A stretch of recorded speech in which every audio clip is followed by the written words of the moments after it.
They won't come after me. No, but no. Yeah. The other thing you think that my vocal tone is right. I like it. Definitely. There's probably Yay,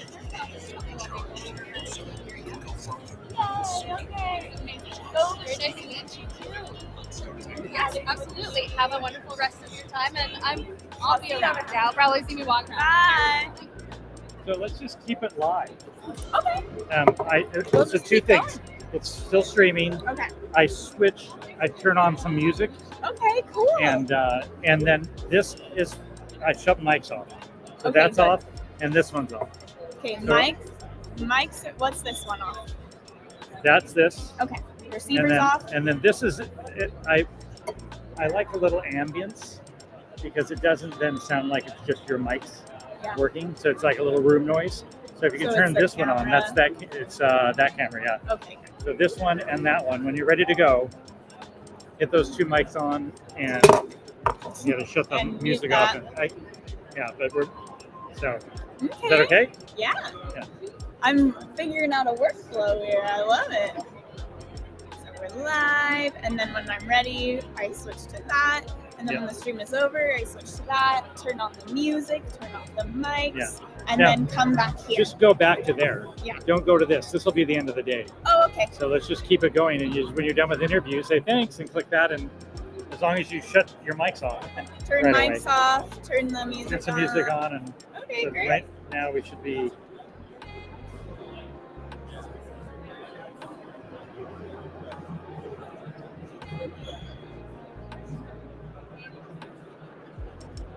Yeah, how are we looking?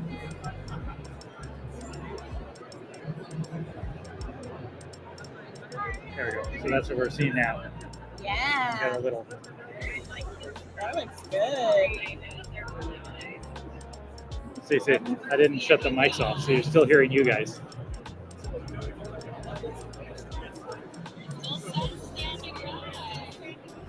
Because I didn't know that I needed to click over. We got through it. Yeah, that's fine. No big deal.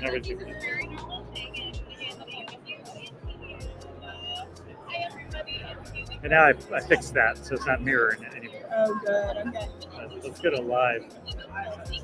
So that's you guys. That's us live. This is live. Yeah, there we go. Nice. Live chat. We need to name our live chat.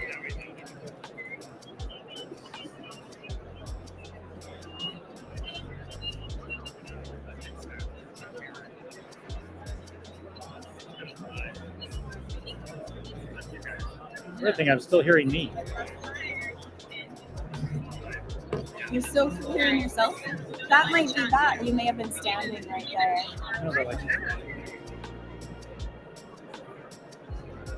I think it may be loud enough in here that the labs will pick up some ambience. Should we try it and see for the next one?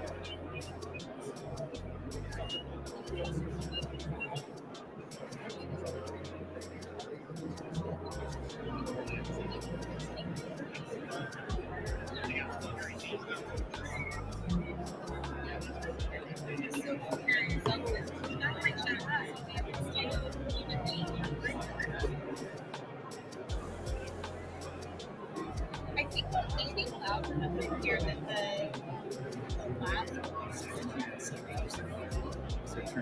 Should we try it?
Mom's gonna babysit me a little. Here we go. We're coming, amazing. And then I'm gonna need to get. I have to get pictures, and I want also we'll share this. You can absolutely get pictures. Hi everybody, we're back. It's Haley Royal from Cinematography for Actors. I'm here with Legal Filmmakers. We are live streaming from Podcast Movement in DC. We're using a full Blackmagic design workflow, and we have been sponsored kindly by Hollyland to use their LARC mics for these conversations. I'm sitting here with Annika Jackson, who just told me so many things that she does, and I'm so excited for us to talk about all of them. Let's start with the beginning. The whole point of this conference is podcasting. Yes. Tell me about your show or your shows that you have. I have 2 shows right now. One is called Your Brand Amplified, and it's been around for four years. I have almost 400 episodes in the can. That's so many. It is, and it started actually because during the pandemic, I accidentally built a PR firm. I had a background in PR, marketing, strategy, and I started getting tons of clients. And I had 2 clients who had me start podcasts for them, but they didn't have the budgets to sustain them, and they didn't use them as the marketing tools that they really should. So my partner is an editor, and he's like, why don't you just start your own podcast and I'll edit it for you. And then it got bigger and bigger, and then he stopped. He's like, I can't do this. It's too big for me. Yeah. Amazing. You outgrew your editor. I did. And I love podcasting. I love meeting people from all over the world. So Your Brand Amplified is my main podcast. It's a top 1% listen notes podcast. I'm on an ad network and all of that fun stuff. And so I really learned how to take it from a hobby to a business.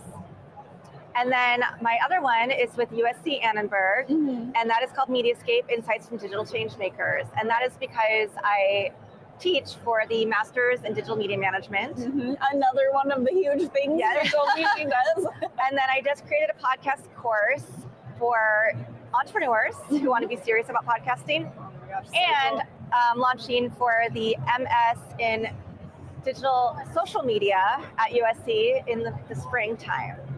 Annika, how do you have time to feed yourself? I do feed myself. I'm a single mom. I have a 16-year-old. Oh my gosh. And then I'm going to grad school because I really want to teach graduate school full time, but I don't have a master's yet. So it's time to get that master's. Time to get it, you can teach everyone how to do all of these incredible things. Okay, that's so cool. Thank you. So let's talk a little bit about now why you're here specifically. You're here with Simplified, which you are a user of, which I think is always the greatest litmus test. If there's a user of something who comes to this conference to market that thing, I mean, people who use it really like it. That's what we know. So tell me about Simplified. What is it? Yeah, so Simplified is an all-in-one content creation tool that also posts to social media, so that's a big differentiator. Yeah. It also can post to your website, and you can schedule all the content. You can do it in multiple languages. It's really amazing. And I've used every tool out there, and you heard all the things that I do, and I'm an independent podcaster, so I don't have huge budgets. You have a lot of experience in podcasting and using tools. So. Yeah. Well, thank you. But said find Simplified. I was actually a user before I partnered with them, and I was like, you guys should really be coming to podcast conferences and let more people in this world know what you do, not just businesses. Because I can literally upload an episode, it'll do everything for me. It'll create all the reels, I can fine tune them, it'll create the blog posts, the captions, the transcripts. And there's no other tool that I know of that does it so seamlessly and for a very good price point. Oh, great. Okay. Love hearing about that. Yeah, so cool. So what are all from the beginning of using Simplified to the end of using Simplified? Are you video podcasting as well? Oh, yes. Okay. You can also do it with audio, but I am a firm believer that you have to have video. Okay. Yes. Yeah. So you're uploading. Is Simplified an app or is it an online platform? It is both. I mean, it's a SaaS product, software as a service. So we will take an episode, upload it, usually using my laptop because bigger files, right? Yeah. And then I just click on a button depending on what I want to use it for. Do I want to use the AI clips? Do I want to use the translator, the repurpose? The translator.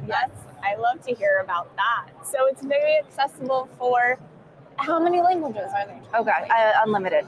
Like I'm half Thai and Lao, and Thai and Lao. And Lao on my mom's side, and I have dual citizenship with Thailand. So for me, I really want to make sure, and I haven't done this yet because time, but that's my next step. Yeah, I want to translate it into time. Here with Monica, you have so little of it. Somehow you're stretching it. Time. Yeah, well, it's the ADHD superpower, right? You have ADHD as well? Yes. Me too. Yeah, but that's how we get so much done. Yeah, you really can. You can choose what to zero in on and expand it. Yeah. And sometimes you forget to eat, and that's fine. Yeah. You live through it. You have to prep your meals ahead of time. So I want to talk about, can we talk about your schedule? Like, as a single mom who's doing all of these things, what are your days like? They're varied every day. Yeah. I don't have you don't keep any kind of like, I mean, a little bit like my podcast interviews are obviously scheduled. Other work is scheduled. I have when I have to pick up my daughter from school in my calendar, so that's sacred time, right? Yeah. And then because of grad school and then teaching, I have all of that has to be in my schedule. Right. But then I have flex time because I need to work on something and then get up for a few minutes and take the dogs for a walk or give myself a little break to kind of reset. Yep. And do you have a favorite scheduling app that you use? Oh, I don't. I love paper as well as digital. So I have Silk and Sonder. What is Silk and Sonder? They send Here she is, spokesperson for one more today. It is, they send you one book a month, and they also have an app and community. Okay. And it's great because it's just the 1 month at a glance. So it keeps it bite-sized for those of us who get too overwhelmed by looking at everything. The whole thing. Yeah. But it also has a lot of sections that really go in with self-care, right? So it'll have what are your goals for the month? It'll have your wheel of life, how are you doing in different areas and what are you trying to improve on this month? And then also the workflows. I see. So I can kind of look at that and see where I'm at. Am I giving myself enough time? Am I overscheduling? Is there something I should be saying no to? Yeah. I'm realizing I got distracted when we were talking about, because you're Thai and Lao, and then there's transcription. Yeah. And then what else? What are the other tools that we can look forward to with Simplify? It also, it'll create the transcript, a blog post based on the transcript. Oh, great. All the captions for social media posting, show notes, titles, various titles for the shows, and everything, of course, AI is a tool. So we still need to go in and make sure that everything looks good. Yeah, but it saves you a lot of time so that you can have multiple podcasts. Yes, and so for instance, just for the reels alone, it'll create 10 to 20 reels from each episode. Then I can pick which ones look better. That is amazing. Because we don't want to be in an awkward pose, right? So then you have an editor that you work with now, right? I do. Yeah, I have an editor. Someone who could handle. Yes. I have an editor who does. So I will send the episode over to them. They'll put a little zhuzh on it. Yeah. And then I do have an admin because I think just to keep myself organized, it's worth. It's worth the expense. Sure. Yeah. So the reels are made, and then are you also sending them to the editor to tweak them? Actually, my admin tweaks them in the system. So she'll move where the captions are, maybe change the color, pick which ones she thinks are best. And when you do the reels, it shows your virality score for each reel. What? Yes. So it'll say this is, these keywords are in it. It'll create all the SEO tools that you need. Yeah. And then the beautiful thing is you can literally then move it over to the simplified social media scheduler and schedule out the posts so that it does it. Oh my God. It does it all. And it has a whole workflow and project management system. So my admin could schedule things. I can go in and make sure I approve them. Well, I can't wait to try it. I'm very excited. Thank you so much for joining me. How are we going to find you? How are we going to find your shows? Go to yourbrandamplified.com and you can find me, how to contact me. My main show is on there. And then LinkedIn. If you go to Your Brand Amplified on LinkedIn, it's pretty easy to find me. That's so easy, so simple. Yeah. Yourbrandamplified.com. Amazing. Thank you so much, Annika Jackson. Thank you. Bye, everybody. And then in my workflow, I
And we need to turn up our light here. Oh my God.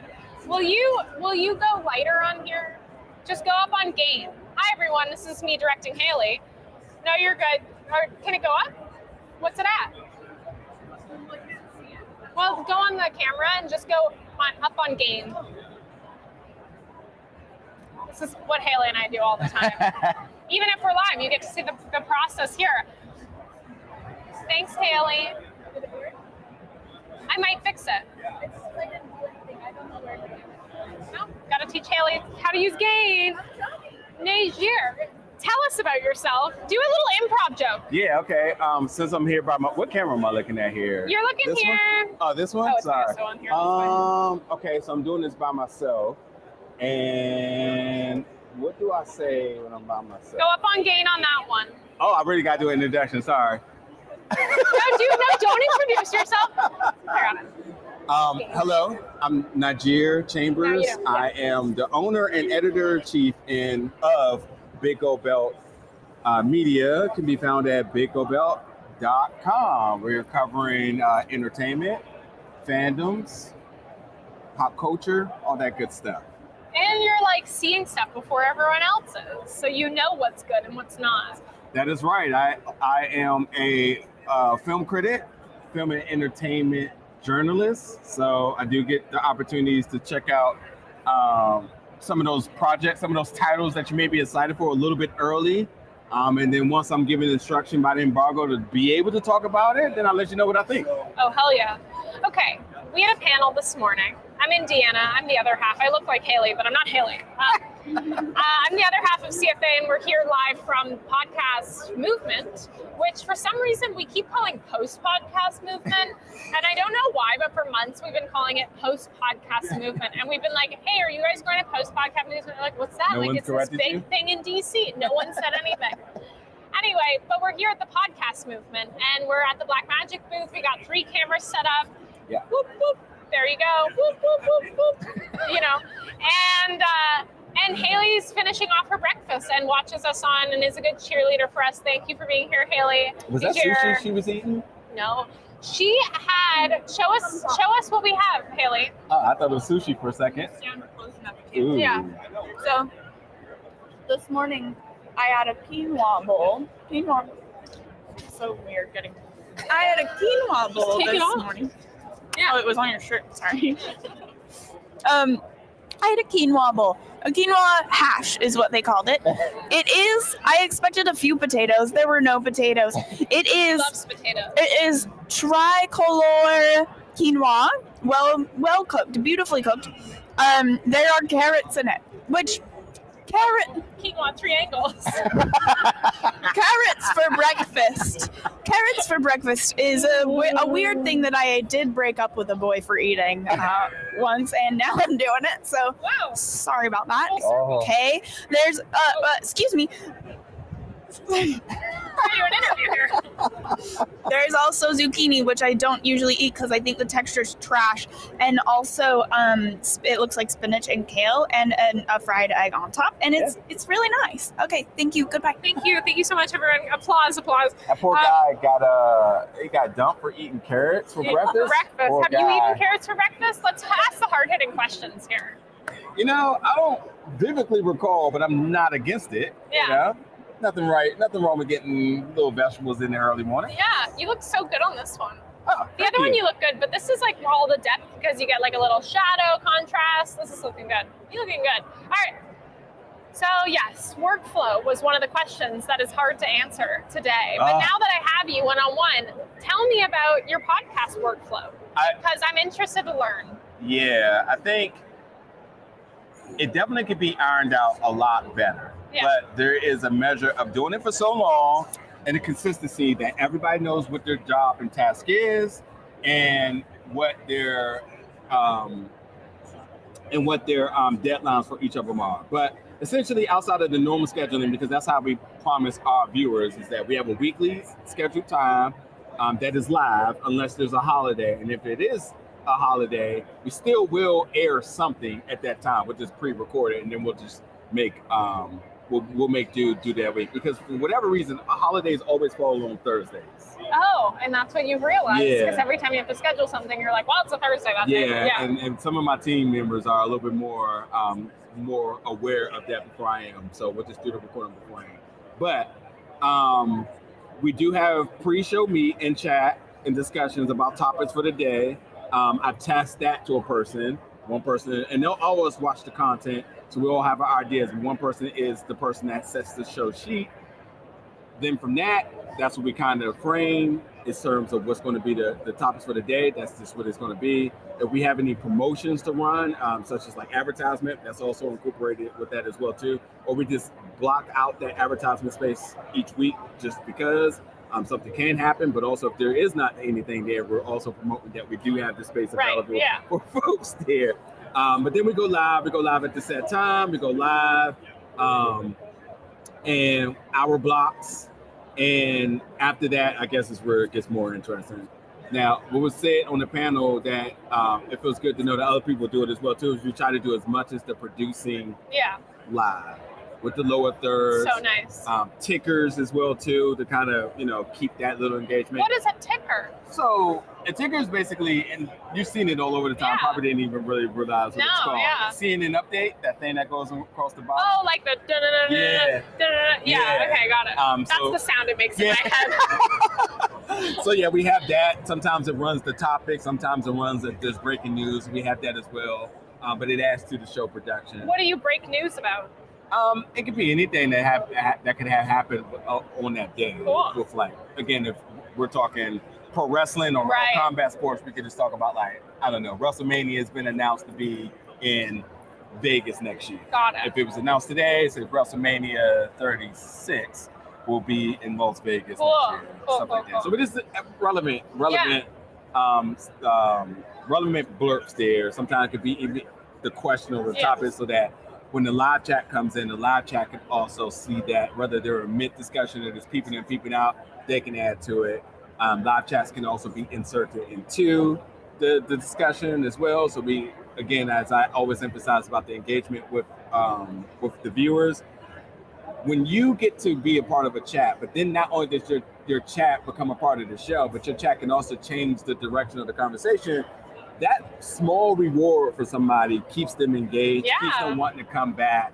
They know they feel valuable, they feel a part of it, they feel a part of the team. They also may feel like they're podcasting as well too. So we always prioritize that, but that's also something that's done on the fly, which is why I like the live shows, which is something we probably should have talked about, the difference between the live show and a pre-recorded show. Oh.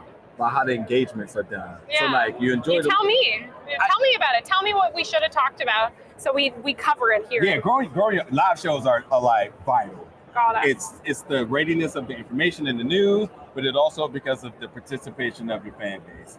Yeah, sure. In video format, you have people that will participate in your in the comments below, as we say. But being able to be there on the moment, people take pride in that. Yeah. Like you get comments that people say, "I was the first person to comment," and I never got it. But I was like, I get it. I get it. Take ownership, you have no control on something. Yeah. But anyway, talking about back to the workflow. Yeah, so we do that. Once it's done, the video goes live. Just a little bit of post things has to be done with that.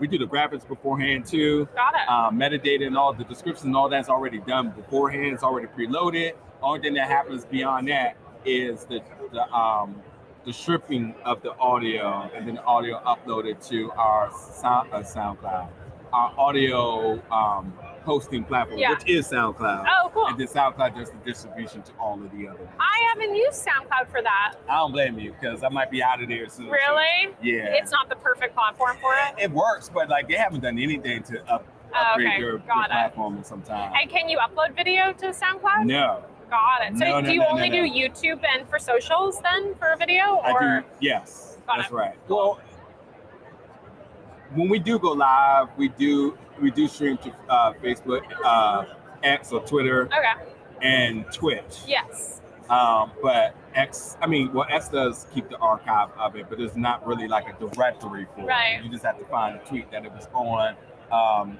Twitch does, and Facebook does as well too. But it's still more like you have to find. There's no like perfect directory for the handling. Wow. Who was your first advertiser?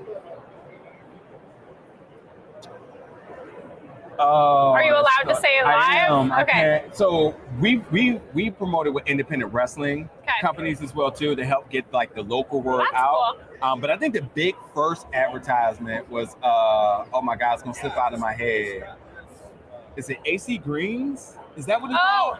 Haley knows that company. AC Greens? AG Greens. There you go. Yeah, that was like our first big one. Was that an affiliate link or was that like a payment and affiliate link? Both. Cool. Yeah. That's awesome. And so that was your entry into it. How did you learn the rates? Just by doing it? Like how much to charge? I feel like that's a big thing. It's like, how do you learn that? Honestly, that I don't think I still understand it. Yeah. Because you hear about really premium prices out there. Yeah. And obviously folks probably got bigger and more viewership. But I was going to say this earlier too, that in running video, you also have like two sets of metrics to be able to set forth. Because like audio streams does this, video stream does this. Yeah, you know totally. what I mean? And you're like, who am I catering it to? Yeah, and do you want both? Because we can together, added, you know? Yeah, exactly. Live, yeah. You know?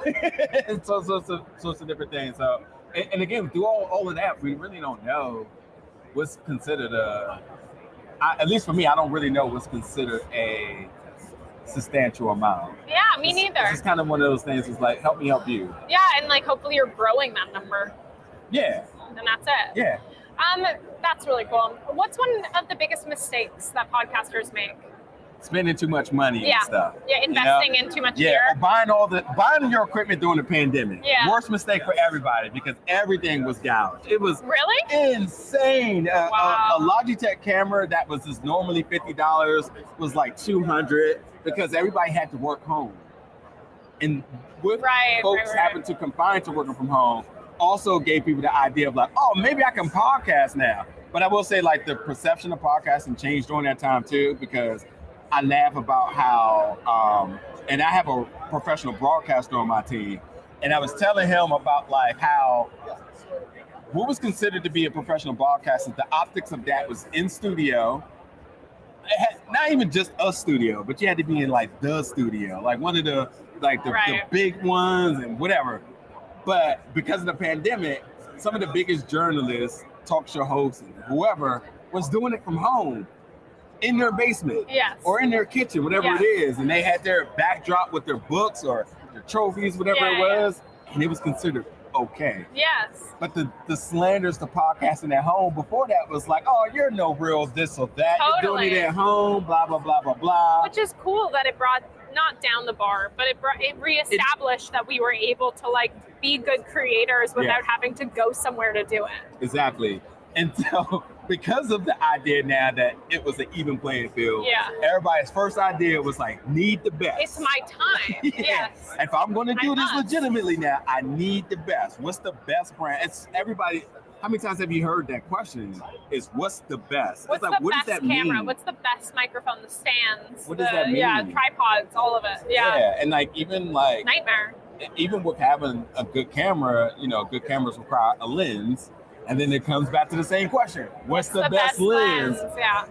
Whatever gets the job done. Get like a cheap kit lens that's a zoom so that you can fuck around with it. Yeah, only thing I would strongly suggest, good lighting. Yeah, spend the money on the lighting. That's all it is. That's all it is. 3 lights, 4 lights, whatever, the right bulbs, the right temperature, color, changing, get the right lighting. Get some bicolor panels and soften them. Yeah.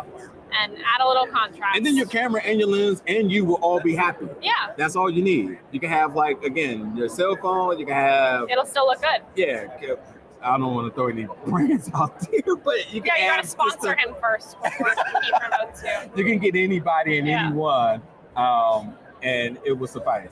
But I think in the sake of Black Magic, though, because I just had to have this conversation a lot of times, when you do start to really understand your needs and your production, I would very much swear by Black Magic and their project and their products, because for somebody who's independent and self-funded, to be able to get a camera at about $2,000 to $3,000 that does everything. It has all the outputs you need, inputs. That's big. Never need for anything. Yeah.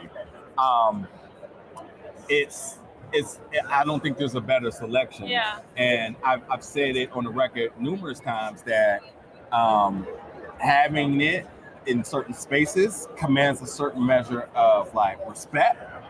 Folks see it and they already they just know you. I know. You're we have that at our studio when we have our cameras up, and they're like, "Oh, yeah, and we're like, oh, I didn't know." You know what I mean? And like, it feels good in a way, but it's beneficial to some of the spaces I'm in. But yeah, then you get the compliment of the outcome, and you see it. I don't know how many times I had people ask me, "Are my backgrounds 3D, or are they green screen or whatever?" Cool. And I'm like, "No, it's actual. All this is actual. Real. We have that with our studio because we have a rooftop, and sometimes we'll take meetings and we'll be on Zoom, and people will be like, "Is that fake?" And we're like, "No." And then I get up and walk 10 feet back, and they're like, "Oh." Yeah. It's like a fun moment. But I'm gonna leave our conversation on Blackmagic products are the best because we're brought here by Blackmagic. There's no bias. I swear there's no bias in it. I know. I just to be completely genuine to it, but I mean, you're not getting a better bang for your buck. You're just not. Hell yeah. Hey, Jared, thank you so much for being on our panel today and for hanging out. Big Gold Belt Media, where do we find you? BigGoldBeltMedia.com and BigGoldBelt.com. I own both domains. Hell yeah. We're smart. Let's get a third domain in there next time. All right, bye everyone. We'll see you soon. Bye.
Great. Who's the audience?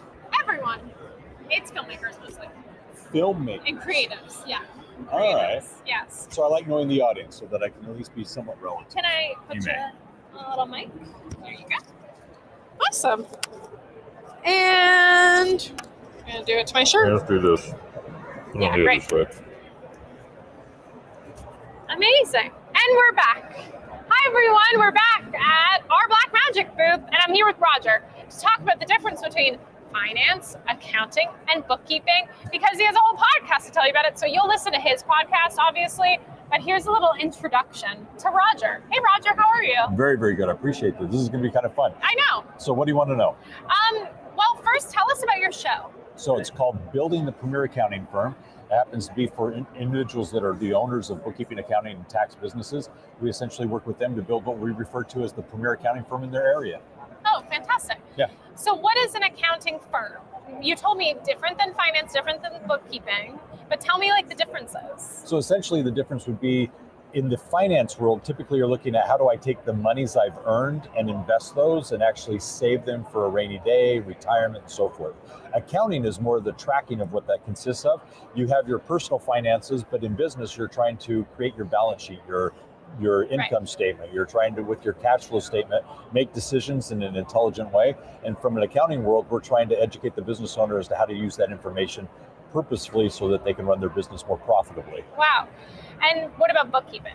Bookkeeping. All right. So you're getting into a nice little topic for me. Okay. So the easiest thing to understand about bookkeeping is it's intended to actually be the way to record the transactions that are taking place in business so that you can actually have a history of what's occurred that should mirror what the customer or what the business owner is experiencing. Okay. So for example, accounting is intended to be the language of business. So it's the way the company is trying to talk to the company owner and say, this is what I'm liking, this is what I don't like, stop doing that, do that some more. I like that. And language.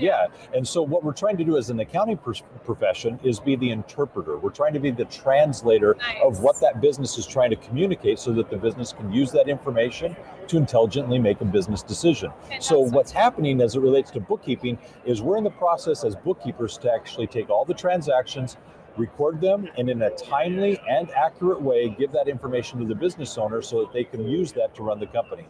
Accounting is the next level. Right. So that's the next evolution of that. Got it. And that would be the balance reports, forecasting as well? Like Yes. looking for, okay, cool. Yeah, Amazing. and that's now in the accounting space because the Yes. bookkeepers prepared the financials. Yes. The accountant is now going to analyze, interpret. They're going to dive into the numbers and see what trends are occurring. Is there anything that stands out that we need to give some attention to? Got it. And so for those that are small business owners that have LLCs, or maybe we stick away from sole proprietorship, but LLCs, what would you recommend like when they're starting to look at hiring an accountant or for doing their own like accounting? Hopefully they get someone on board, but like what are like the tips that you would give to people who are like an LLC owner? Well, the first thing I'm going to explain is that everybody needs the numbers to run the business. Yeah. Now, the question typically becomes, when can I afford to do this? Yeah. I would push back and say, when can't you afford to do this? Right. So one of the things you've got to understand is the numbers that are there to help you run the business, which is totally different than when you're in a situation of just preparing the financials on an annual basis to pay taxes. Yes. Taxes are a good reason to do the books, but that's not the only reason why you do your books. Yeah. You're trying to run the business intelligently, and so you need the financials. So to answer your question as it relates to bookkeeping, what we're trying to do is put ourselves in a position where we're able to say, as a business owner, I have somebody that actually takes everything I'm doing, puts that into the financials, and then helps me kind of on a monthly basis, a quarterly basis, see, is the business profitable? The last thing you want to do is end the year and go, did I make anything? Yes. Did this work? You're trying to prove your hypothesis, which is your business model is a profitable model. Got it. And so the bookkeeper is trying to, as quickly as possible, give you that information through the financials. So we want to use those. So I'm going to answer another question that you might have been asking, which is, when can you afford this? Yes. Accounting is typically the first thing that's outsourced by a business to a third party. Cool. So generally speaking, you're not going to outsource your accounting your marketing to somebody because you're, as the business owner, most capable of explaining what your product or service is. Yes. So you're going to sell it better than anyone else. Yes. So you don't want to outsource it. But you're also not going to outsource the delivery of your product or service in the essence of producing it, let's say. So what's that one thing that typically is, I didn't go into business because I wanted to do it? What's the books? It's the accounting, the tax. So generally speaking, that's the first thing that you first recognize. I need somebody other than my spouse, other than my assistant, other than myself, spending the weekend doing the books. I need to pay someone to do this. And so that's why the accounting profession steps in and actually fills that void. Amazing. What is the what's like a misconception about accounting that a lot of people have? One of the misconceptions is that I would assume business owners believe it's only for tax purposes. Right. And I'm just going to do the books just because I have to and I want to get Uncle Sam off my back. Yeah. When in reality, the misconception is that the numbers are there to help you more intelligently run the business. I'm hopeful that as a business owner, you engage with your bookkeeper, with your accountant, want the information, use the information, look at the information. And I'll admit, sometimes it's foreign, it's hard to understand, it's in another language. Yeah, right. But that's why you have that accountant come in and actually help them explain. Just translate it. Cool. What's like the one piece of information that they should first ask their accountant for once they have all the numbers in and like their bookkeepers have passed it on to the accountants? Like what should I ask to be translated? What's the first thing? First thing is, where did all the revenue come from? You should be able to understand where you're making money. Cool. So as a business owner, you probably have a variety of products or services you're offering.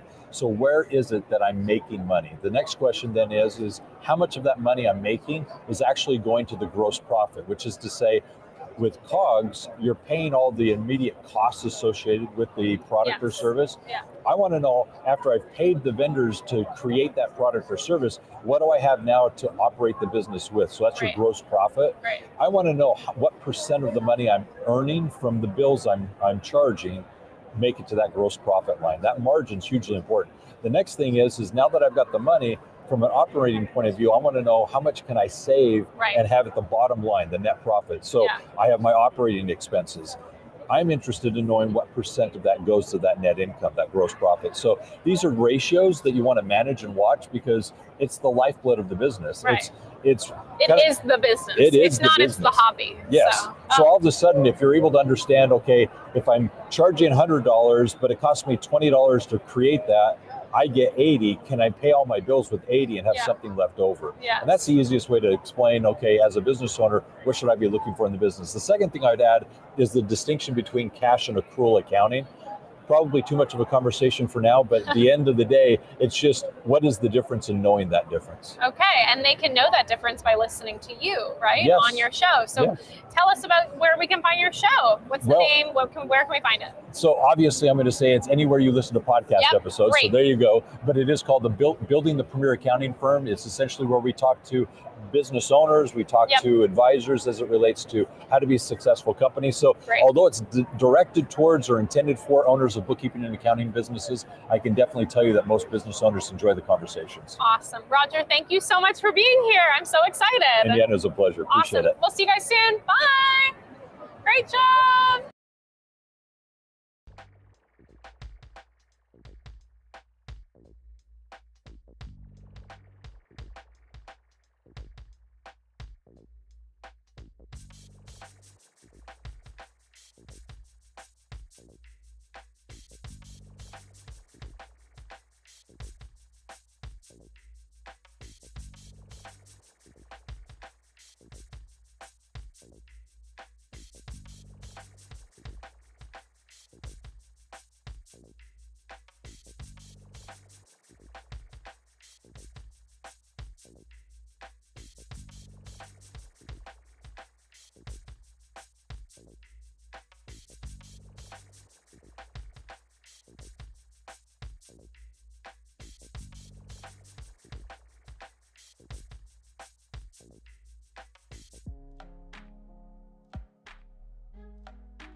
I'll bring it.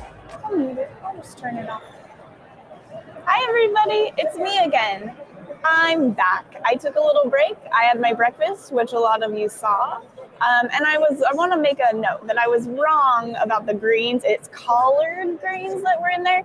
And there were also parsnips. So it was a nice breakfast. Thank you for, I'm sure you're all worrying about it. And I'll let you know who I am. Indiana's screaming at me to tell you who I am. I'm Ely Royal from Cinematography for Actors. We're here on the floor at the podcast movement in DC with League of Filmmakers, and we're using an all black magic workflow, which is what we normally use. I'm sitting here with a brand new friend, John Scanlon of Potitude. Hi, John. Hi, how are you? Doing well. Thank you so much for joining me. So we're really curious about what Potitude is. Potitude is the booth right behind us. So later in the day when the sun shines through, we can see the Potitude coming through. Yeah, we're your local neighbors, but for everyone else, we're out on the internet. We are a brand new social media platform for podcasters and their audiences. And explain to me how that works, because social media in my mind, I'm thinking like Instagram, and we're all sharing photos and we're making comments, we're doing things like that. So for a podcast, particularly podcasts being social with other podcasts, how does that work? So it's very much like an Instagram or a Facebook. So if you are a podcast listener, you could come to Potitude, and rather than following your friends and seeing their photos of their dinner or their latest concert or those cute kittens, you could follow podcasts on our platform. And so you would get not only the episodes that podcasters put out there, but all the other content that they're already putting on lots of other social media platforms. Surveys, upsells, cross-sells, additional information about the guests they had on their show, all in one convenient place for you to be able to see. Amazing. So you don't have, it is not just, this is something I learned in marketing, and I'm also making it up because I'm going to say P2P instead of B2B. Okay. So is it just P2P podcast to podcast socializing, or can just a listener join? The whole point of Potitude is to help podcasters connect better with their audience members, their listeners. So it is enabling better P2C or B2C, depending on which variable you like, communication. So I'd imagine that on the listener side, it's very simple, just kind of like Instagram. You're liking things, you're commenting on things, you're sharing things with other listeners. But on the podcaster side, what is the UX like? What is that? Are you socializing back? Yes. So for the podcaster, it's also very much like a social media experience. They too would experience it like a Facebook or an Instagram. They would create a post. Really, for people who've been doing that for decades now on social media, it would be the same experience for them. The added benefit for the podcaster is that we give them back lots of information about who is seeing their posts, who's clicking on them. Is it more men or is it more women? Is it more younger people? Is it more middle-aged people? So that they have a lot better information to run their business and go out and get more listeners than they do natively today. More analytics, which we always love. So I am curious. I want to get right in there on the podcaster side because, as you know, I'm a podcaster. I'm very curious. So once you're inside the admin, I'm going to call it an admin console. What do you call it? It's just Potitude.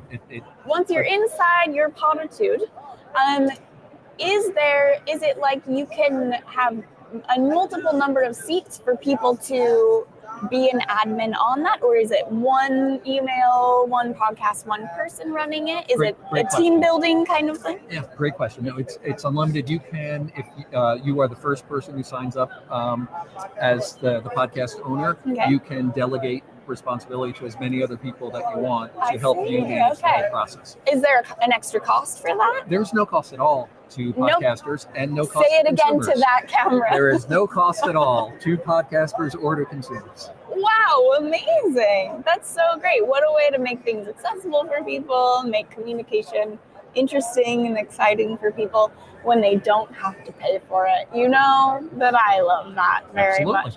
That is so cool. Okay, John, tell me a little bit about yourself, though. So you created this. This must have come from some white space you saw or frustration. What's that story there? Sure. So I retired from a corporate career quite a while ago, and I love podcasts. I listen to many podcasts, but I noticed that there was this problem in the podcasting industry that podcasters were always putting out these calls, please go answer my survey, or please leave me a comment here. And most podcasters, it seems, have trouble creating a community and getting into dialogue with their listeners. And so I dreamed up Poditude as a solution to that problem, a way that community could exist. We love that. In today's world, a lot of community is online, and it exists as social media. So that's where the two ideas came together, and we ended up with Poditude, which is social media for podcasting. Community is the only way anything is going to work long term. You know, if you don't have a community, you don't have people listening to your stuff, what's it even for? You know, so yeah, that's great. Is there anything cool here that you've seen at Podcast Movement that you're excited about? I'm mostly spending my time talking about Poditude with as many people as I can. There we go. I haven't had a chance to wander the floor too much and see what else is going on. A true business person. Absolutely. So, John, tell this camera exactly how we find you, how we find and use Poditude. Thank you for asking. So we are live now. You can find us on your Apple phone, on your Android phone, or on the web at poditude.com. And it's to your homepage on your phone or on your computer, and come back to us frequently. Amazing. Thank you so much for joining me. Thank you. This is exciting. Poditude, check it out. Bye, everyone.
Thank you.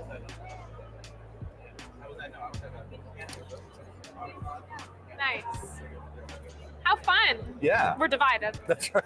It's a wall. This is fun. I like this. Like, I like spicing it up a little. It gets boring at conventions when you don't do different things. Yep. So. Are we live? Yay! All right. Hi, everyone, and welcome back to the Blackmagic Design booth here at Podcast Movement. I am the co-founder with Haley Royal of Cinematography for Actors. I'm Indiana. And we are here today with the amazing Boomcaster team. Is it Hari or Harry? Hari is the founder, but I am Marcus. Oh, wait. You weren't on my list. I know. We swapped But you out. gave us an HDMI cable yesterday. I know. So that's fine. Hari You're is welcome. behind the camera, and Hi, he's Hari. the man. Hey, How do you say your last name? Gopala Krishna. The coolest last name of all time. It's like Gopala Krishna. That's Gopala. it. It's just For like president. it's sick for president, for mayor of Boomcaster, town of Boomcaster. That's it. There we go. But he put me on camera because he thought that maybe you and I could have a more interesting conversation. I guess. I don't know. He More- has the cool last name. I'm just kidding. It's a roast. It's a roast. Okay. I don't know anything except that you guys are an awesome team and really cool, and I feel connected to you because you gave us cables and you look cool and you're using like Blackmagic stuff. Yes. We were brought here with. What is Boomcaster? Boomcaster is a cloud studio recording service that allows you to record full fidelity up to 4K for up to 10 people. And it is way better than the other options that we're used to using for like doing conferencing stuff. Yeah. But then you can take it in post-production and make a full-on film if you want to. The thing that I'm excited that I feel like I don't see enough people doing is using Boomcaster for screen reads. Okay, cool. And stuff like that. Script, when you sit down and read scripts. But you can also live stream. So if you wanted to do a sit-down dramatic reading and live stream it up to YouTube, there's live stream built into Boomcaster as well. Tell me what it takes to get set up. If I'm a filmmaker that's like looking to start my own podcast or looking to, screen read or looking to switch out from another system that we won't name names of. Right. What is the entry level need to get into that? Yeah, well, you can do a free trial. How many days is free trial? 2 weeks. 2 days? Amazing. 2 weeks. 2 weeks. 2 weeks, not Your days. boss I is wouldn't- going to fire you after this. Well, that's the thing. I don't Just actually kidding. work for Kidding. Boomcaster. I'm just a really good. I'm a user. I'm a that's Boomcaster important. This user. is a live testimonial. Yes. I love this. I'm the one who actually gets to use it for my Oh, hell clients yeah. and stuff. So Okay, so entry level is like trial, test it out. Yep. What do you need to set it up and everything? Like, all you need is Chrome or Edge browser Okay. and a decent computer that's at least 3 years old or something like Okay. that, an internet connection. and how are you using, as a user, how are you using it with your clients? Right. So my clients, I tend to do more business podcasts, but I did get to do some stuff for some theatrical organizations recently. And so we were able to live stream some dramatic readings of plays. Wow, cool. Unfortunately, we didn't get to use Boomcaster for that, but for my clients, Yeah. the stuff that I do with businesses is just talking heads videos.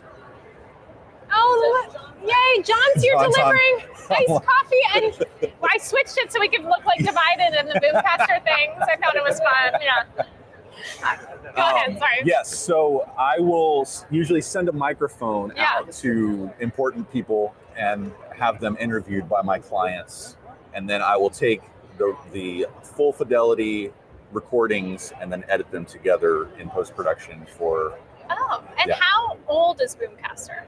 I think it's about 3 years old. I've been Got using it. him for 2 years. Amazing. And Hari's been continually updating and adding features that I ask him to Nice, selfishly. that's important. But it's stuff to make. That's the other thing is I feel like the stuff that he's added in the Yeah. user interface makes it easy not just for the guests, but Yeah. for the producers like me as well and the hosts. That's so cool. What was the reason you started using Boomcaster? I have used all of the other platforms, including the regular just web meeting platforms. Yeah.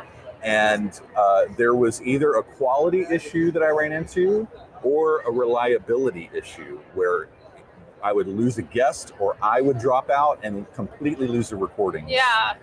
Or the live stream. And I don't know what Hari's done, but somehow he's made it the most reliable that I've been able to use. I know some of the other ones have gotten better too. Yeah. But the reliability factor, and then the support that he gives. Like whenever I have a problem, I get in their chat on the website and they respond like almost immediately. We love good support. Yes. Okay, what's the pin? This is for my son. He's on the autism spectrum. Oh, so, amazing. Yes. That's so 15. Define normal. Yes. I love that. I don't think there is a normal. I don't think so We're all either. There's so many divergent in different some types way. of people in the world.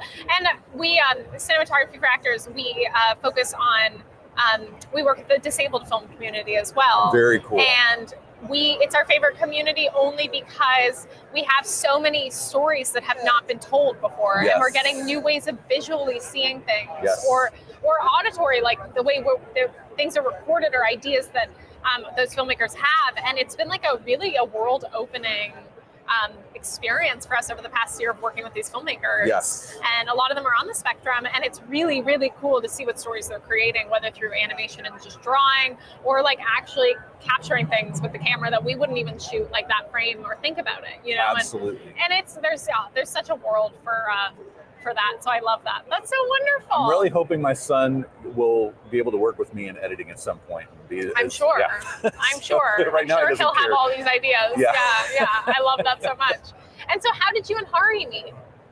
We met actually through a mutual friend who's at the Captivate booth here. Aww. Yeah, so there's a lot of people here I'm getting to meet face to face. That's so cool. Yeah. Danny recommended. Danny, I can't remember his last name, but he's at Captivate. Okay.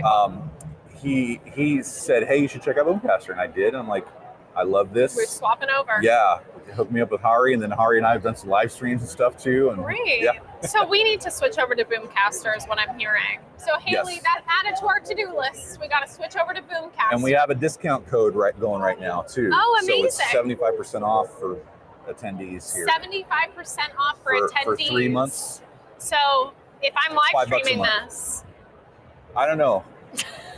Hari, do we want to give the people tuning into the live stream the discount code or not? Or is it just for people there's here? only 3 people right now, Okay. but it'll be posted later. Let's do PM24, Okay. PM24. and it gives them 75% off Yeah. for 3 months on it. Hell yeah. Can I post it to our Instagram Yes, too? and it expires Thursday at midnight. Okay. You heard it here. Yeah. So PM24, use the discount code PM24 at boomcaster.com. Expires Thursday at Expires midnight, Thursday. so you better get on that, Yes. or else you're. But thank you so I much like for this joining. question. Yeah, Yes. me too.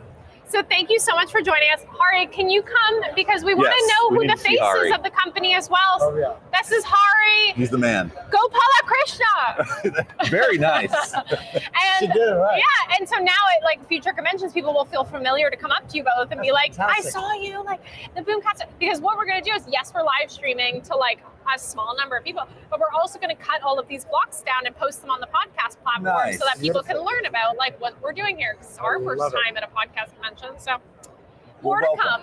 Thank you so much. I feel we can remove this bar That's now. right. And the divide is gone. Free to move. Exactly. Thanks, everyone. We'll see you soon. Bye. Thank you. Great job, guys. Great job. Great job. Awesome. That's so fun.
I'm going to unmute first, and then I've learned I'm going to bring the music down like this. So hi everybody, we're getting ready to go. And here we are. And I'm not on camera one, so I'm going to switch back to camera one. Now you are. Hello everyone, it's me, Haley Royal from Cinematography for Actors. I'm here with League of Filmmakers using a full Blackmagic workflow in the Blackmagic design booth. And I've been forgetting to thank Sigma for supplying lenses to us today. So thank you so much, Sigma. And also thank you to Hollyland. Here we go. Thank you to Hollyland for our mics. Now let's get into it. I'm sitting here with Ty from RCast. And I just met Ty today. And I've never heard of RCast before, but it sounds pretty cool. So I invited him back to come talk with me. Hi, Ty. Hey, how are you? Good. How are you been doing? Awesome. I said, how are you been doing? How am I been doing? Let's just talk about how that I am happened. be doing. Yeah. I am be doing. I've been doing good. Yeah. I am be doing. Okay, so we're here. You're here because you have a festival and you have a show. I asked you that, but I forgot your answer. Yeah, sort of several things. And so I am the executive director of a nonprofit organization for podcasters. That's so right. Far, Okay. Yeah, so far, I think we are still the only one. Inevitably, somebody else will come behind us, but we operate like a chamber of commerce for podcasters. Basically, a membership gets coaching and access to meetups and all these different things, but also we have the annual podcast festival called RCast. It spans across different venues and cities inside of Arkansas so far, but we'll expand outwards. But basically, it's a celebration of podcasting in the flyover states.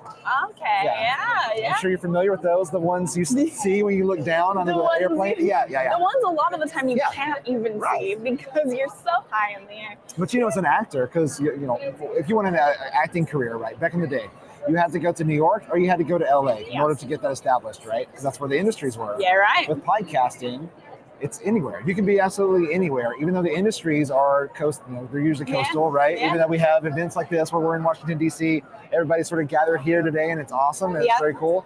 But in a few days, everybody's going to scatter back to their corner of the U.S. Back to their own flyover So state. all of these states that are in the center that have been sort of forgotten about, like there is a different culture. There are a lot of really great creators. We're creating a lot of very creative minds. They're creating great art there. And so we want to celebrate them. We want to make sure that they have opportunities, just like anybody that lives on either side of the coast has that. And we're giving grant opportunities to podcasters to get their podcasts off the ground, especially the ones that have a great cause, you know what I mean? And so explain, I want to talk a little more about the collaborative. Let's talk about how you said Chamber of Commerce, which of course flew right over my head because I'm like, I've heard that word, but I know it's been connected to government, so I don't pay attention. It's been connected to government. So I'm really exposing myself here, and we really don't know how I got through high school. So who knows? But please explain to me what a Chamber of Commerce is and how it operates and how it works and how specifically you are acting as. So what's a relative organization for actors? A relative organization. Like if you guys want to, is there some sort of membership-based program or organization? There are many of those. I know there's SAG and there's studios. Oh, you're talking about the big guys. Okay, so they're the big ones. Yeah, there's the Screen Actors Guild. There's Actors Equity. Okay. Things like that. There's cinematography for actors, which is a community. So we're not quite on the SAG level or after and all that stuff, but we are. So it's very similar. So if I can relate it in that type of terms, it's like joining a SAG, but that doesn't deal with lawmaking and all that stuff. Maybe eventually we'll get there and help with that. Because I would love to get a tax credit. You could probably partner with Screen Actors Guild. Right. They do that. We often partner with the different film organizations around those part of the states. So there's lots of different film festivals and organizations, nonprofits that are doing film. Obviously, podcasting and film sort of have a Venn diagram in the middle. They meet. Yeah. A lot of crossover. So you know that. So a podcast joins your membership. Yes. Is there a membership fee that you maintain? Yeah, it's $100 a year, and it's a tax deductible because we are a nonprofit. So So you get that tax receipt after you join. That's a business expense. Yeah. That's great. And you gave to a charitable donation. You gave a charitable. Yeah. So that's your membership fee is a charitable donation. That is deductible. Because it helps us. What we do with those funds is that we're able to give these free workshops to people in communities that don't really have access to the technology or have the funds to be able to pay a podcasting coach or one of these media creating companies to help them get their show off the ground. Yeah. Yeah. Okay, so you join. You're a member. And then are there events that are scheduled and you go to these events and you find that through the website? Sure, absolutely. Okay. So ArkansasPodcasters.org. Okay. If you go there, you can find all of our events. And so RCast this year, so that's the name of our festival. This is our third year. Okay. And it sort of spans against, all the way from September 14th all the way to November 16th in different cities, different venues. Each one of them is so different. It's hard to explain to people, Okay. but the first one's a kickoff day that's sort of like this, where we have venues and the vendors and the speakers and all that. It's just one day? That's one day. One day in Little Rock. in that space, in Little Rock. Okay. Then we take over a live performance theater. Okay. And we do a live Halloween show where we built out an entire live on sets. It looks like a camping spot, like a haunted camping spot. There is a campfire coming up. There are chairs, there are tents, there's lanterns, there's woods, there's creepy, gangly creatures that are walking around in the background.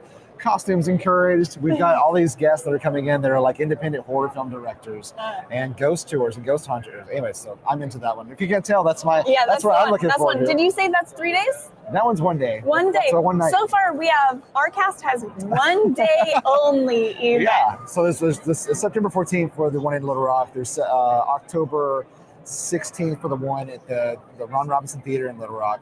We're doing a Latinos in podcasting event. Okay.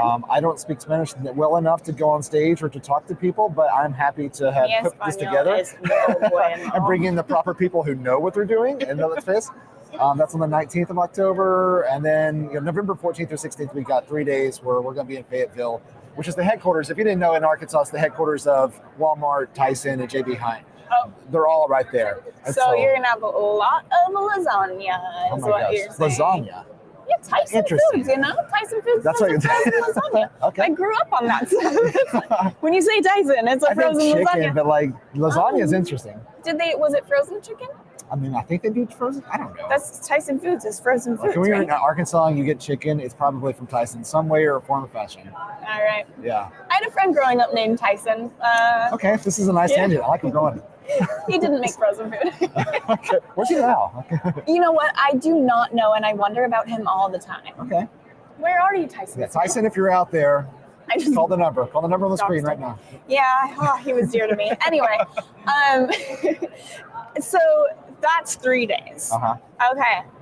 And then what is the setup around that? Are there hotels nearby? We're at a very well organized event today where it's you're at a hotel and it's part of the thing and they know about it all. So this year we're partnered with the Fayetteville Public Library. Mm-hmm. It's huge, a very giant library. It's got several different stories, and so there's a creators section on the bottom, and they have the green room and studio. There's 2 different podcasting studios and stuff. Anyways, we're taking over sort of a ballroom area, kind of like this is.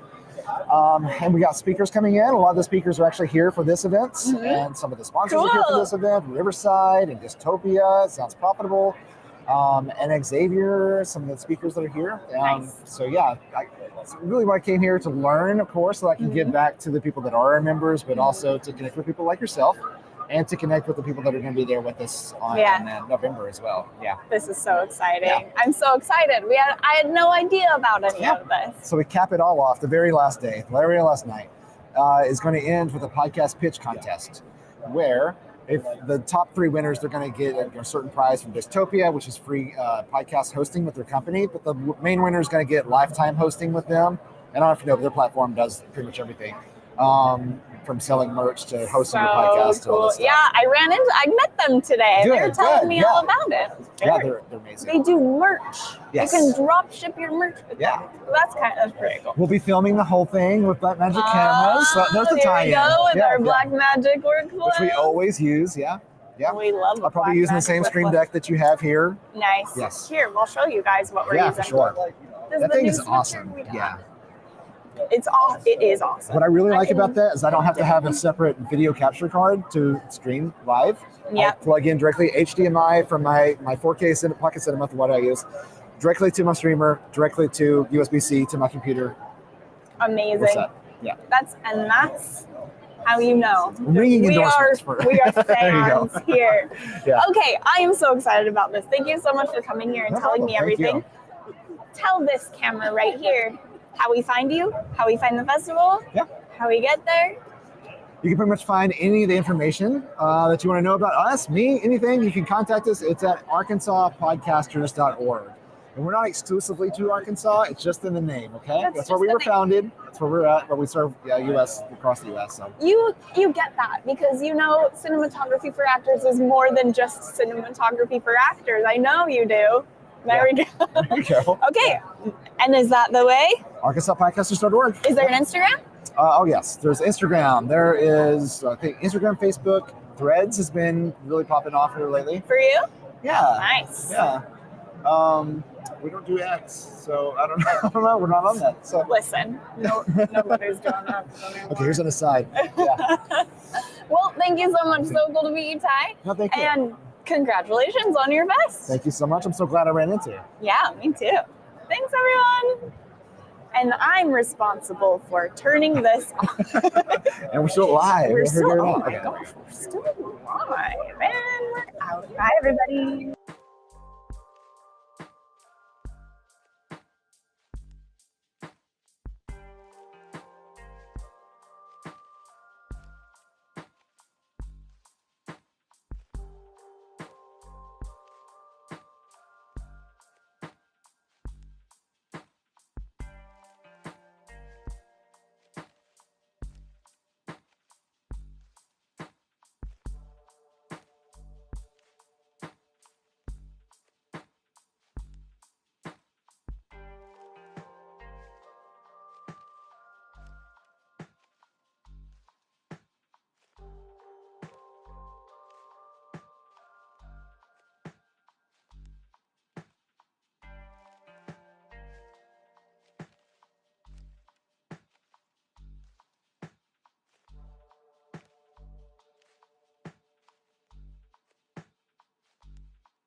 here. And hi, everyone, and welcome back to the Black Magic Design booth here at Podcast Movement. That I've been calling it Post-Podcast Movement for months. And only today that I learned it was wrong that I was saying that. We led today with our panel at 10:15 a.m. that was all about video creators and video podcasting and what you need to know. And that's where I met Mr. Charles Shaw. How you doing? Doing well. Pleasure. Thank you for having me. I'm so happy you're here. You came back. And I know you came back because you're looking to speak more in public. Right, you're looking right. to do more speaking engagements. Tell me about it. What do you do now? Well, right now, I just retired in the last year from Congratulations. federal government. Wow. And I'm proud of that. But Yeah. I don't want to just stay stagnant. I want to get into different arenas. And I recently joined the National Speakers Association Cool. in Orlando, Florida. And I felt that if I come to the show, I want to meet speakers like you. Oh. You inspire me just by how you delivered your Thank message. you. Well, handled the panel and delivered your message. Thank today. you so much. So I know you were like, let's do a brain picking session. What are kind of some of the questions you have, or where can I be of like most help? I don't know. Well, first off, I'm curious, and how did you get into doing this Sure. panel speaking? Yes. What is your training? Yeah. And where you plan on going with your experience? Great questions. I would say Haley and I were actually, my co-founder Haley and I were talking about it this morning because I've never had any training. All I do is I love talking to people. Okay. And I love educating. And I think you need to be passionate about what you're talking about, first Right. of all, because you can like learn whatever you want by like reading all the books and doing it. And like, maybe it's working for the federal government. You love it, you know? Right. But if it's not a job you love, you're not going to enjoy talking about it. It's not going to be infectious. It's not going to be something that people are going to want to gravitate towards you about. That's true. Yeah. Sure. And so for me, you know, I just came off of doing a talk with one of my favorite directors, Catherine Hardwick, who did Lords of Dogtown and 13, and that was at the American Cinematheque. And now that was 2 days ago, and now we're here, you know, talking about video podcasting. And I think for me, it really is just like stay as passionate as you can.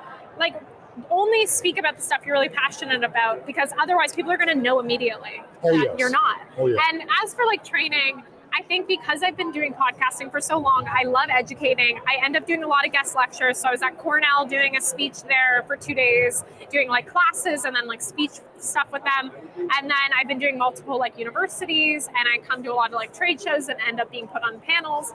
I think I'm just like transparent. I'm pretty vulnerable with people. Right. And I think that's also important because we can connect to our audience. Like you and I connected because I was just kind of like, yep, the audio's down, everyone listen, you know? Or like it's really pulling back the curtain on the knowledge that a lot of people are gatekeeping around a subject. Oh, so yes. like people are like, oh, my workflow, it's this and this. And it's like, okay, but is that accessible to every person in the audience? Like, what are the actual tools? What does DAWs mean? You know, like, because we're at a podcast convention. Right. But I really think it's like the education and experience that you have combined with the passion to speak, as well as wanting to meet people, right? Yes. I think that's kind of like You have the to be thing for open me. to that. You have to be, because it can't be one of those things where you show up and you're like, yeah, well, no one talked to me after, I don't have any time. You like need to be prepared to like Take speak. Q&As.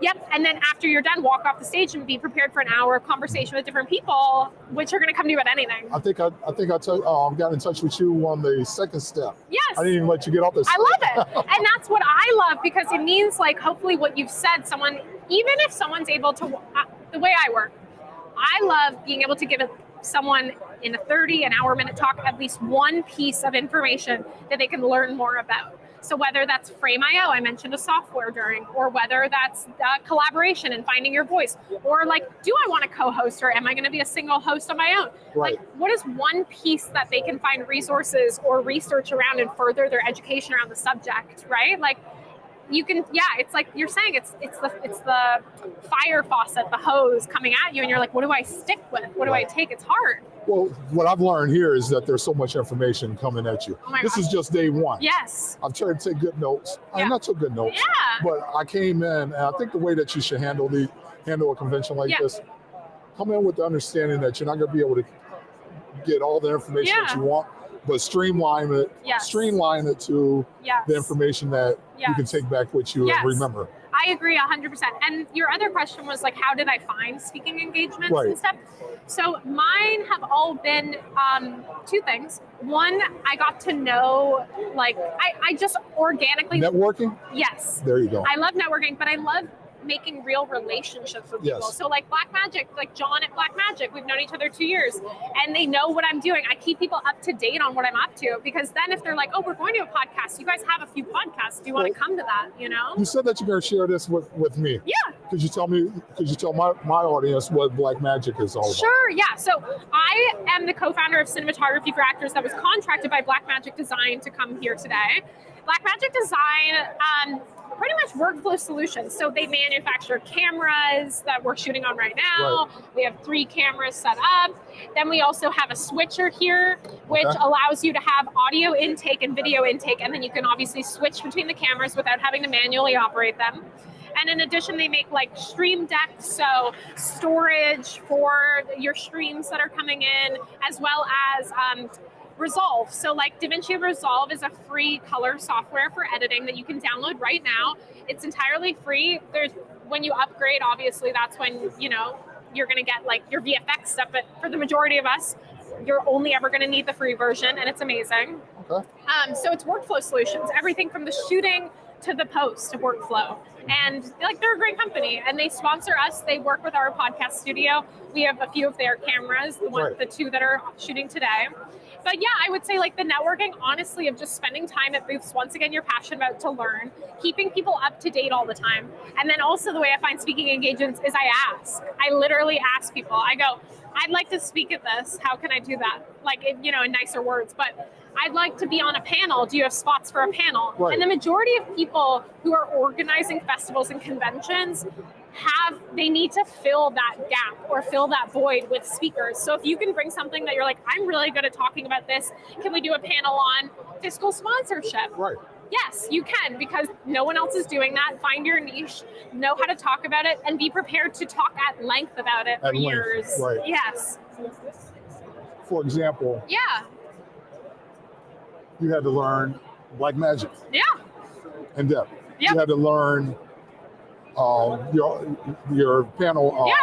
You had to learn each person's niche. Yes, exactly. Yeah. So it's like with Black Magic, the way I learned about it is not by memorizing it. It's because I've worked with all their products. Right. And so I can talk not about everything, but like the expectation is never that you know everything. The expectation, I think, as a speaker or doing speaking engagements is to be the insight into wanting to learn more. Right. So even if you're doing a deep dive, you should still be touching on just like a percentage of what people should be walking away with, so that each person is interested in their own aspect of it and can start to pull what they need from your talk that then incites other learning. So I also noted another thing that you did that was very professional. Oh. You made contact with the panel members before they came on stage. I did. We did a prep call on Friday where we just did like a 30-minute Zoom. And I just said, like, who are you? What do I need to know about you? What are you interested in talking about? Because a lot of the stuff on panels that fall flat is when someone they're put on this panel because maybe they're sponsored by the company that's sponsoring the panel, but they don't really know the answers to those questions. Right. And then people are like, why am I here? You don't want to blindside them. You don't. Right. And so, especially the larger they get name-wise, you really need to prep those questions and send them for approval sometimes, especially if they work for corporations. So I did a 30-minute call where I said, here's what I'm going to be talking about. What do you find interesting about that subject? And I had 3 pages of notes from that call where they told me about their background, what I could relate to, and also what they're doing, and then also like what they think might be an interesting thing for people to learn. And then I made those into a shared note, and then I shared it with them. Right. And those were the questions that we came with today. So it made your life easy and made their life even easier. Yeah, and it's just nice. I mean, anything where you can have people on the same page is just like a good place to be. Yeah. Oh, I like that. Oh, yeah. What else would you like to share with me? What else should I share? Honestly, I think people really don't look at networking as an accessible tool for growing. Well, why do you think that? What changed in the world that people are afraid to network? I think no one here, because we're all we came with the intention to network. But how do we do outside. it? Yeah, how do we do it outside of a specific networking event where it's driven to like meet people? And I think people are afraid of it because they're afraid of the unknown, the uncertainty of what people are going to talk about. Rejection, maybe? Totally rejection. Right. And I just think networking, when people are told you need to network, is like, give me a break. I'm doing everything already. Why do I have to now go out of my way to find people? You know? Because it's like, yes, we have to learn our job, and then we have to have experience in our job, and then we have to have aspirations outside of the job, and then we have like work-life balance. So how do I have the time? How do I have the energy to meet other people if all I want to do is just this one thing? Right. But they don't realize that the answer is you're not looking for something from other people. You're looking for the resources. You're looking to like just kind of come off of each other, of like bounce ideas together or get to know people organically that are passionate about the same things you're passionate about. And networking for the wrong reasons looks like I'm just trying to make a relationship with the richest person in the room or the most successful, you know? I think that's where a lot of people make mistakes. I agree, I agree. You should really be broad in an amount of people that you make contact with. And you should be looking for people to grow with.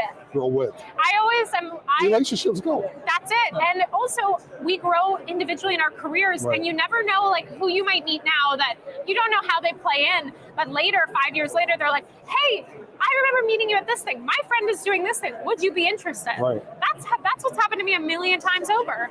And so I just think, don't come into a perspective of networking as hard or not normal or hard, you know, whatever it is. Come in from the perspective of it's exciting, there's prospects, and have the attitude of being open-minded, because you never know what part of life is going to lead you down what path, and that network, that connection then might be the thing that takes you over the line to like get to speaking engagements or whatever it is you're passionate about. Well, I hope that our run-in, whatever you call this, our meet will blossom into something. Our connection blossom into this. Yeah.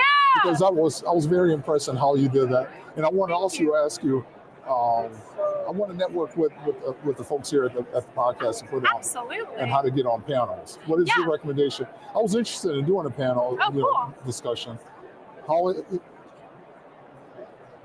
do you go about making contacts with folks? Yeah, so Black Magic organized this and then hired me to do it. But I met this guy, and I'm going to put him on blast, so everyone knows his name, Greg Lilly. Greg Lilly? Greg Lilly, he works for the podcast movement, and he put his whole job is to produce the 167 or 76 panels over the next 3 days. Cool. So, seeing if I can see him around, he looks like a white surfer dude.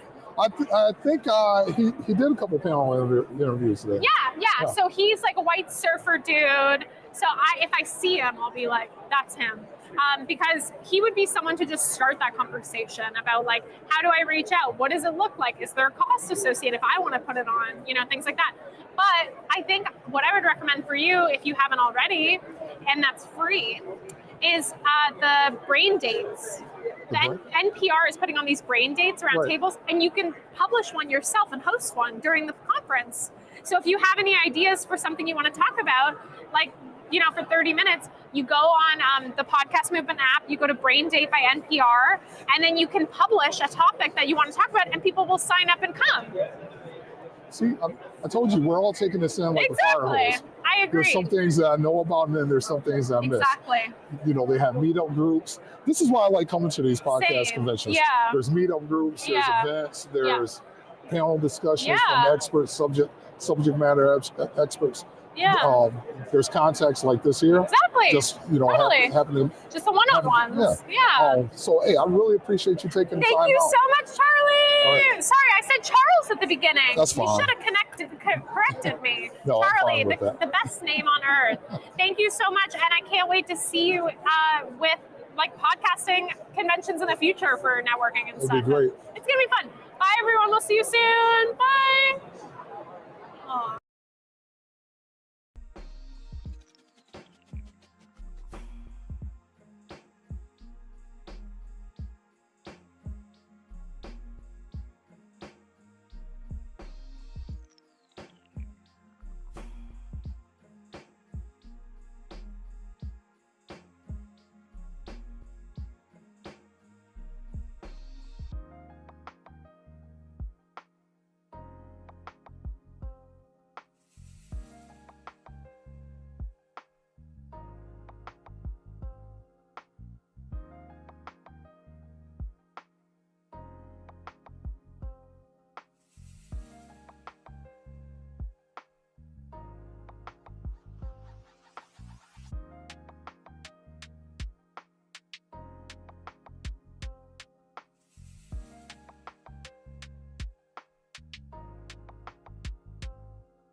I adjust the camera, or are we?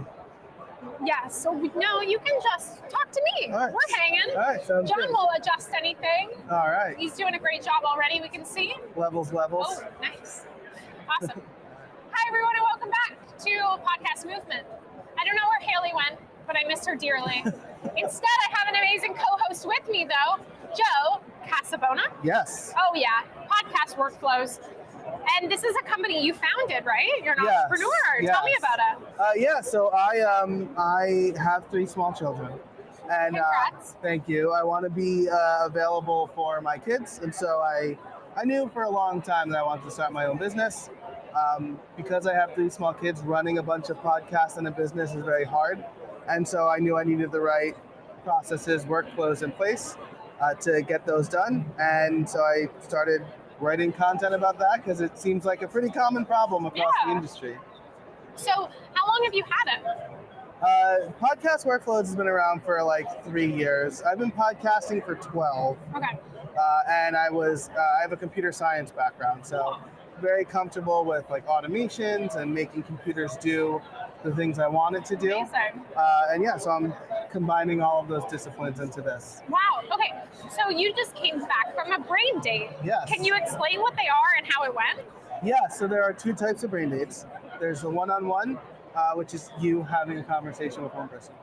And then there is a group of 5 or so where you pick a topic and the kind of type of brain date it is, how to, general discussion, ask me anything.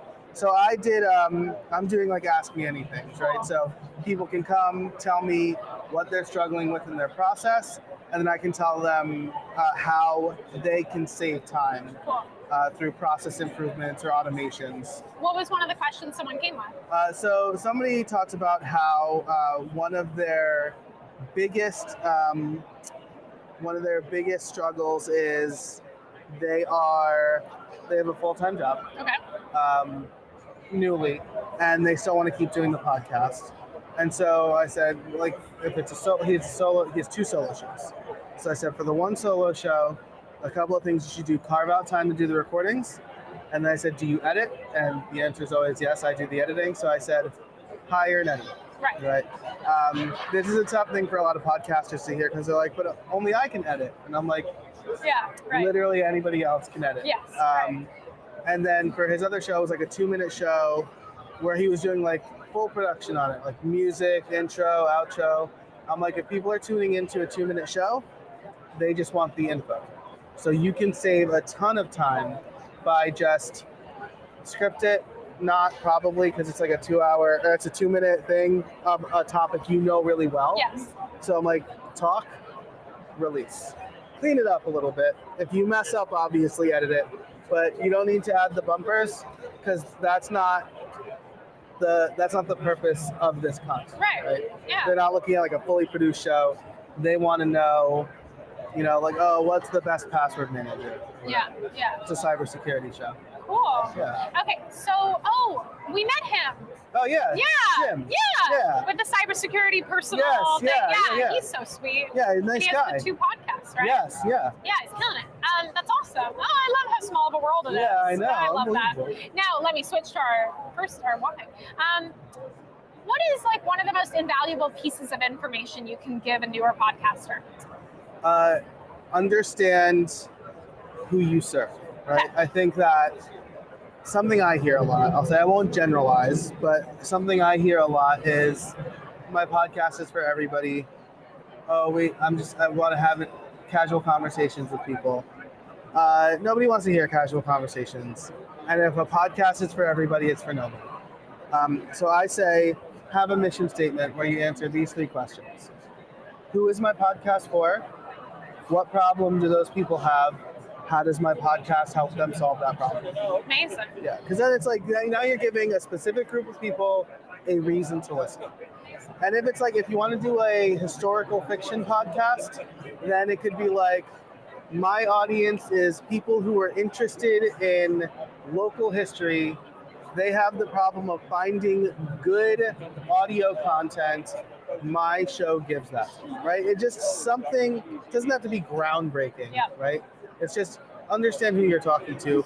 That's going to really help with the promotion and who you target and how you promote. Because if you're like, it's for everybody, oh, now I got to be on TikTok and Instagram and everywhere. Yeah. The nightmare of socials. Yeah, but if it's like, oh, historical fiction, it's like there's probably like a subreddit where you can hang out. I love that. Yeah. That's a great idea.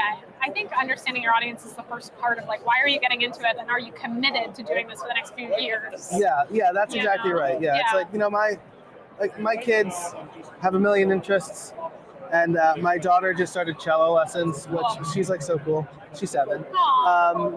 But I was like, my wife and I really want her to play cello. So we're like stoked that she picked this. Yeah. But we didn't go off and buy a $500 cello, right? We are renting one. You don't want your podcast to be like the kid picking the new hobby. Totally. You invest all this time and energy and money into something only to then find that, I didn't realize that this was a lot more hours in the week and upkeep than I thought of originally. Yes, and that's why, like, if you're tying your podcast back to your business, your profession, then you're creating authority building content for yourself too. Yeah. That's who I feel I can help the most. Yeah. That's awesome. So how do people find you? You can go to casabona.org /conf, C-O-N-F. That's resources for the people of podcast movement. Great, amazing. Yeah, it's on this QR code right here. So cool. I feel like kind of a jerk. Why? Between me, you, and the camera. Yeah. I put my QR code over the sponsor QR code. That's smart.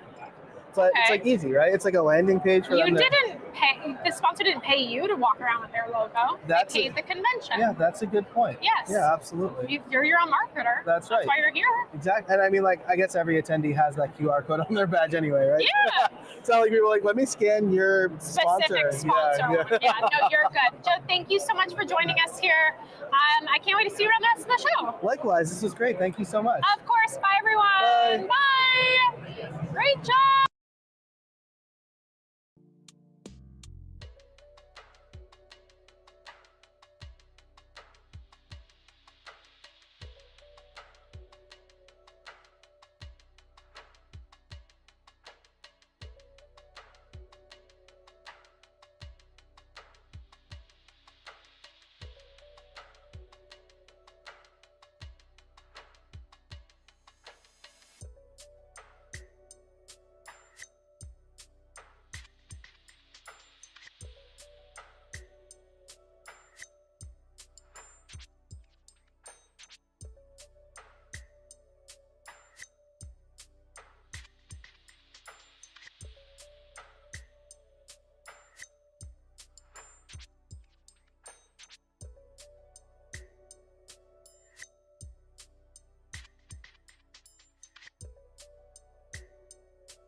what if I turn us on so they hear us now? Hey guys, we're coming in. And then I let them see our faces, but the music is still playing. So then I fade out the music and go to camera one. So are you gonna do the live switch the whole time, or are we just? I sure am. Yeah, nice. Yeah, it's. There's just one cut though, right? Yeah, I mean, well, I could cut to my camera here. Oh. Hi guys. Nice. But I tend to do it not as infrequently because I'm not the important one here. You are. Nice. So hello everybody, it's me again, it's Haley from Cinematography for Actors. I am live at the Podcast Movement Conference in DC with a full Blackmagic workflow, Sigma frames, thank you Sigma, and Hollyland Lark Max lav mics, thank you Hollyland. I'm sitting here with Gerard Darling, who I met this morning. That was the morning, wasn't it? Yeah, it was wow, it feels like a different day's going. Feels like it was a different day. I met Gerard this morning. Gerard is a host of a podcast called Reppin' Fitness, and he also told me that he is following a path and things are just opening up really naturally for him. Yeah. So what else are you about to do? Tell everybody. So separate to that topic, yeah.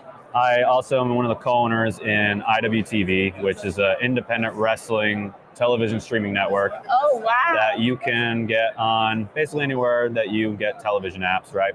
It's a subscription service where people can go and watch basically minor league professional wrestling. Anything outside of like AEW and WWE, we kind of cover that. Is there all, you said independent wrestling, and I know you meant independent wrestling streaming service, but is there independent wrestling that you can also watch? Well, that's what it is, yeah. Oh, it is all independent. All wrestling, yeah. Wait, all wrestling is independent? It's just kind of what they use as the terminology versus Educate me about wrestling. We got like 10 minutes, so let's. But basically, like independent wrestling is the name for what would be probably considered like minor league baseball. Okay. So like it's where a wrestler starts their craft and with the hopes of getting discovered. Mm-hmm. Now, like with the ability to do video streaming so much and doing it live, people get noticed way quicker. Yeah. So they go on our service. TikTok too. You can wrestle on TikTok. Everyone's like, I know that guy. Exactly. Yeah, okay. And like starting to grow a following that way makes it a little easier for companies like the WWE or AEW or Japan or Mexico or somebody like that to find you and then offer you a contract. Yeah. So like we help basically the same way minor league baseball works, where you go there, you hone your craft, and you hope to get that contract. Wow, that's a lot for a streaming service to be doing. Oh yeah, so if Blackmagic didn't exist, I don't know that our service would still exist. You hear that, guys? Yeah, I'm here to give you the feel-good story, you know? Blackmagic is saving wrestling. That's what I'm hearing. Honestly kind of did. When COVID happened and we had all the lockdowns, pro wrestling shows still happened. So we were mainly filming shows in like Florida or Texas, like basically the safe ground states that were allowing events to happen. Yeah. But I couldn't travel with like a full computer. I couldn't travel with that type of equipment. So we ended up switching over to laptops and using like a breakout box with the Deck Link Duos. Yeah. And that pretty much saved our business, being able to do that, because we're doing a lot of events outdoors and I didn't want to have to set up all that equipment that way. Mm-hmm. So having like a small mobile setup was what saved it all for us, and like allowed wrestling companies to continue to use our service and make some money so that they didn't go out of business. So thank you for that. Yeah. Blackmagic. Thank you, Blackmagic, for saving wrestling. Yeah. Oh my gosh. Okay, so let's get back to the subject at hand. We want to talk about your show. Your podcast. Yeah. Tell us all about Reppin' Fitness. So Reppin' Fitness is a podcast hosted by a jacked puppet. I met him. Yeah, he's right here. You're gonna meet him. You might meet him. What's his name? His name is Brick Headstrong. Mm-hmm. He is a fitness motivator, and he's also the host of the podcast Reppin' Fitness. What we do on that show is he interviews fitness coaches and fitness professionals. Yeah.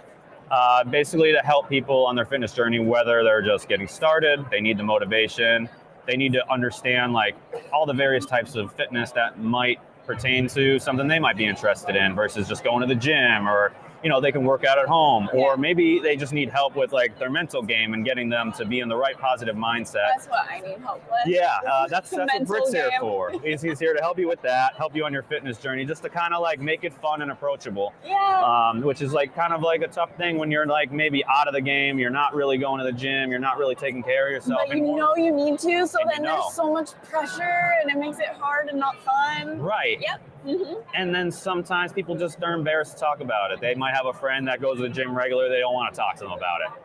But with this puppet, regardless of if you think it's funny, you think it's cool, or maybe you think it's stupid, you're still talking about fitness, and that's the point. Yeah. So getting it more in people's minds, getting more people to realize you got to take care of yourself no matter what age you are. If you're like a kid, go outside, run, play tag, hide and seek, play sports. Or if you're like an adult, you're in your 40s and 50s, like walking is so important. Steps are reps too. They help you with your day-to-day life. Say that again to that count. Oh, steps are reps too. Yeah. Yep. That's Brick's line, not my line. Steps are reps too. Yeah. That's great.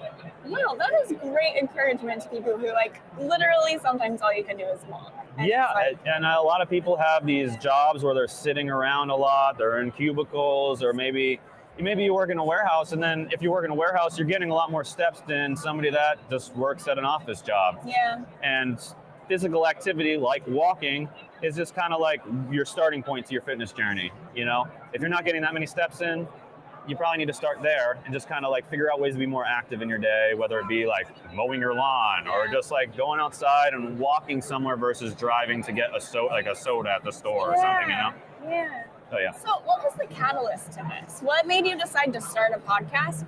And what made you decide to bring a puppet into the podcast? Yeah, so in a previous life, I was a professional wrestler. I had long hair. Surprise! Yeah. Here we go. Yeah, the truth comes out. Okay. Yeah, I didn't look like this so much, but I have that creative desire that I don't know why puppetry ended up being the thing. But when I learned that puppetry was the illusion of consciousness in anything, I'm obsessed with consciousness. I'm obsessed with like anything mindset related. That hooked me. That got me thinking about this a whole lot different, what this is, you know what I mean? So that got me going, and I started taking lessons online with people from the Muppets, people from Sesame Street. Like the community is so small, and it's very accessible that you get to learn a lot real quick. That's a really good little tip to just kind of know that like the community is accessible. Yeah. And it's not going to be like if you're interested in it. Right. You can find probably just about anything that's like a niche type of entertainment form. You could probably find somebody and then be connected to everybody. So just kind of push those buttons. Yeah.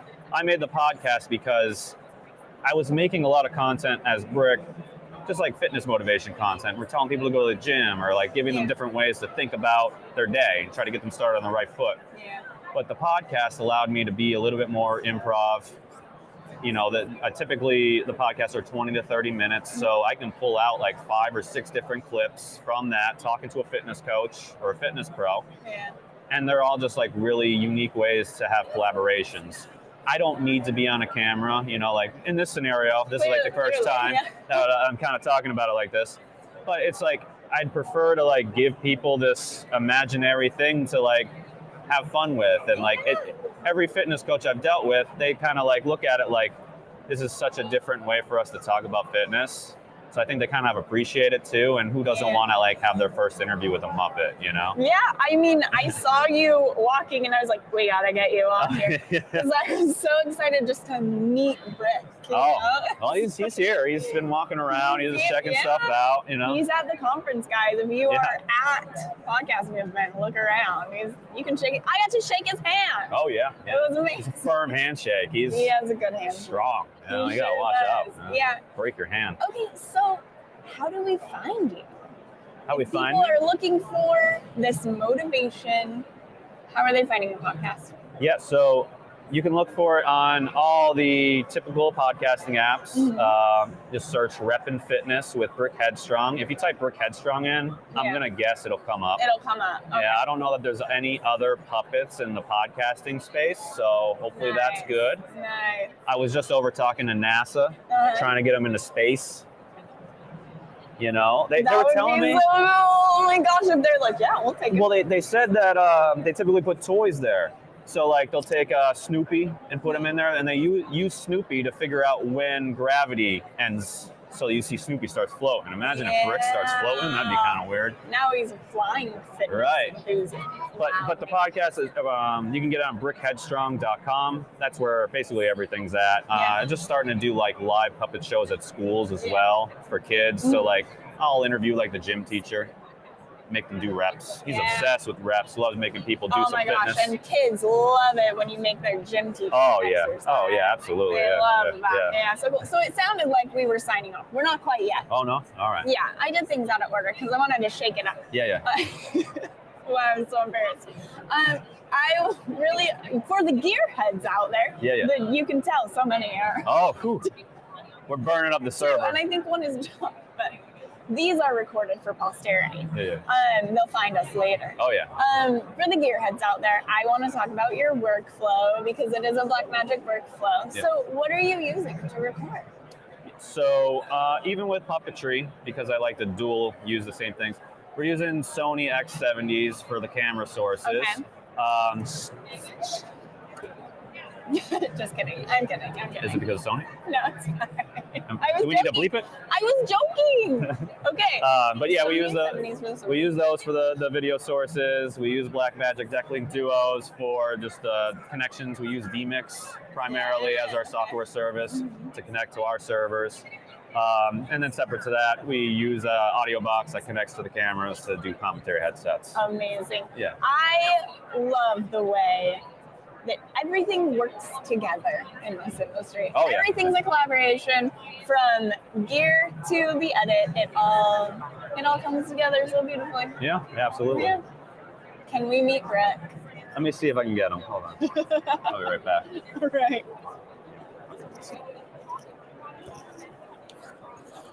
Get ready, guys. We're about to meet Brick Headstrong, I think. He's on his way. And I have a lab for him so that I can talk to him. When he's ready. He's in his green room. He's gonna come and give us a chat soon. Oh my God! Haley! Hey! It's me, Brick Headstrong. Oh yeah, mic me. Let me get your mic on. All right, there you go. Is it on? Hi. Yeah, it's on. Oh. Yeah. Well, it's nice to meet you. Yeah, it's good to meet you, man. Yeah. It's amazing. Yeah, your product, Blackmagic, I love it. I love it. It helps me so much. So glad. Can you listen, Rick? I need a personal favor. Okay. I'm having a really hard time getting back to the gym because it was great for about a year. Yeah. And I got really buff and I felt awesome every day. And then I got distracted by work. And I feel like I can't find the time. Oh, that's a big excuse. You know? Time is an excuse. Yeah? Yeah. Well, how do I fit it in? If I really feel like there is no time, I'm scheduled hour to hour, how do I fit it in? Well, maybe the gym isn't what you need. Oh. That other guy that was here, right? He was talking about steps. Yeah. What are your steps like? My steps are low, Brick. Low? I work at a desk. How do you track? I don't. Well, my phone sometimes. Let's look. Yeah, do you have an iPhone? Let's see what my phone says right now. If you have an iPhone. It has been in my pocket all day. So let's see. What those steps at? What are they at? Where's my... I'm just looking. Oh, sorry. Here we go. It's okay. You can see. You can look. It's fine. Let's look. Steps are at 3490. 3490. It's 3 in the... I mean, look, I've been here. I've been live streaming. Am I just making excuses or is there something I should be doing? Here's what you can do. Okay. Between your sets, just go walk around. Yeah. and check out some vendors. Okay. Then look at your step count again Okay. and see what it's at. All right. It might be up another 1,000. We're trying to get to 10. Trying to get to 10,000. 10,000 steps. Okay. And you'll end up burning about 400 calories. 400? That's pretty good. That's pretty good. But otherwise, what's your mornings like? I get up and I race to work. Oh. I know. What time? Oh, I have to be at work around 8-ish. 8. Eh? Do you think you can get up earlier? I could. Well, you I'd don't have want to to. go to bed earlier. Yeah, you gotta go to bed earlier. Hey, listen, Brick it. sleep is important. It is. Sleep is very important. In it. If you don't get much sleep, you're never gonna recover. Yeah. But what do you like doing? What kind of exercise do you like? I really love reformer Pilates. You like what? Reformer Pilates. Oh, Yeah. nice. So maybe you can find some classes. Yeah. That'll help. I just gotta make sure it's a priority, is what you're saying. Yes, absolutely. Health should be your number one priority. It should be my Number number one priority. Yeah. All right. Well, Brick, Yeah. I have one more question for Okay, you. one more. What is your favorite food? Oh, great question. Let me think. Well, the other day, Yeah. I was arm wrestling with AEW wrestler John Silver. What? Yeah. Oh, did you win that arm wrestle? I let him win. Oh. I let him win. You gotta. He called me the P word. I didn't like it. No. So I thought, well, if you beat him, he's gonna give you a hard time. So what he ended up doing though, he made me steak and potatoes. I love steak. I love potatoes. That's my answer. That's your answer. Yeah, Steak yeah. and potatoes. All right, Brick. Do you have a catchphrase? Oh yeah, I got a catchphrase. Will you do me a favor? Yeah. Will you look right in your camera there and say your catchphrase? Yeah. All right. Ladies and gentlemen, I'm Brick Headstrong, and let's get those reps. Let's get those reps. Thank you so much. Oh, yeah, absolutely. For joining Thanks for me, having me. Brick. Yeah. This has been a pleasure. Yeah. I'll see you later. See you. Bye. Have a good day, everybody.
guess what?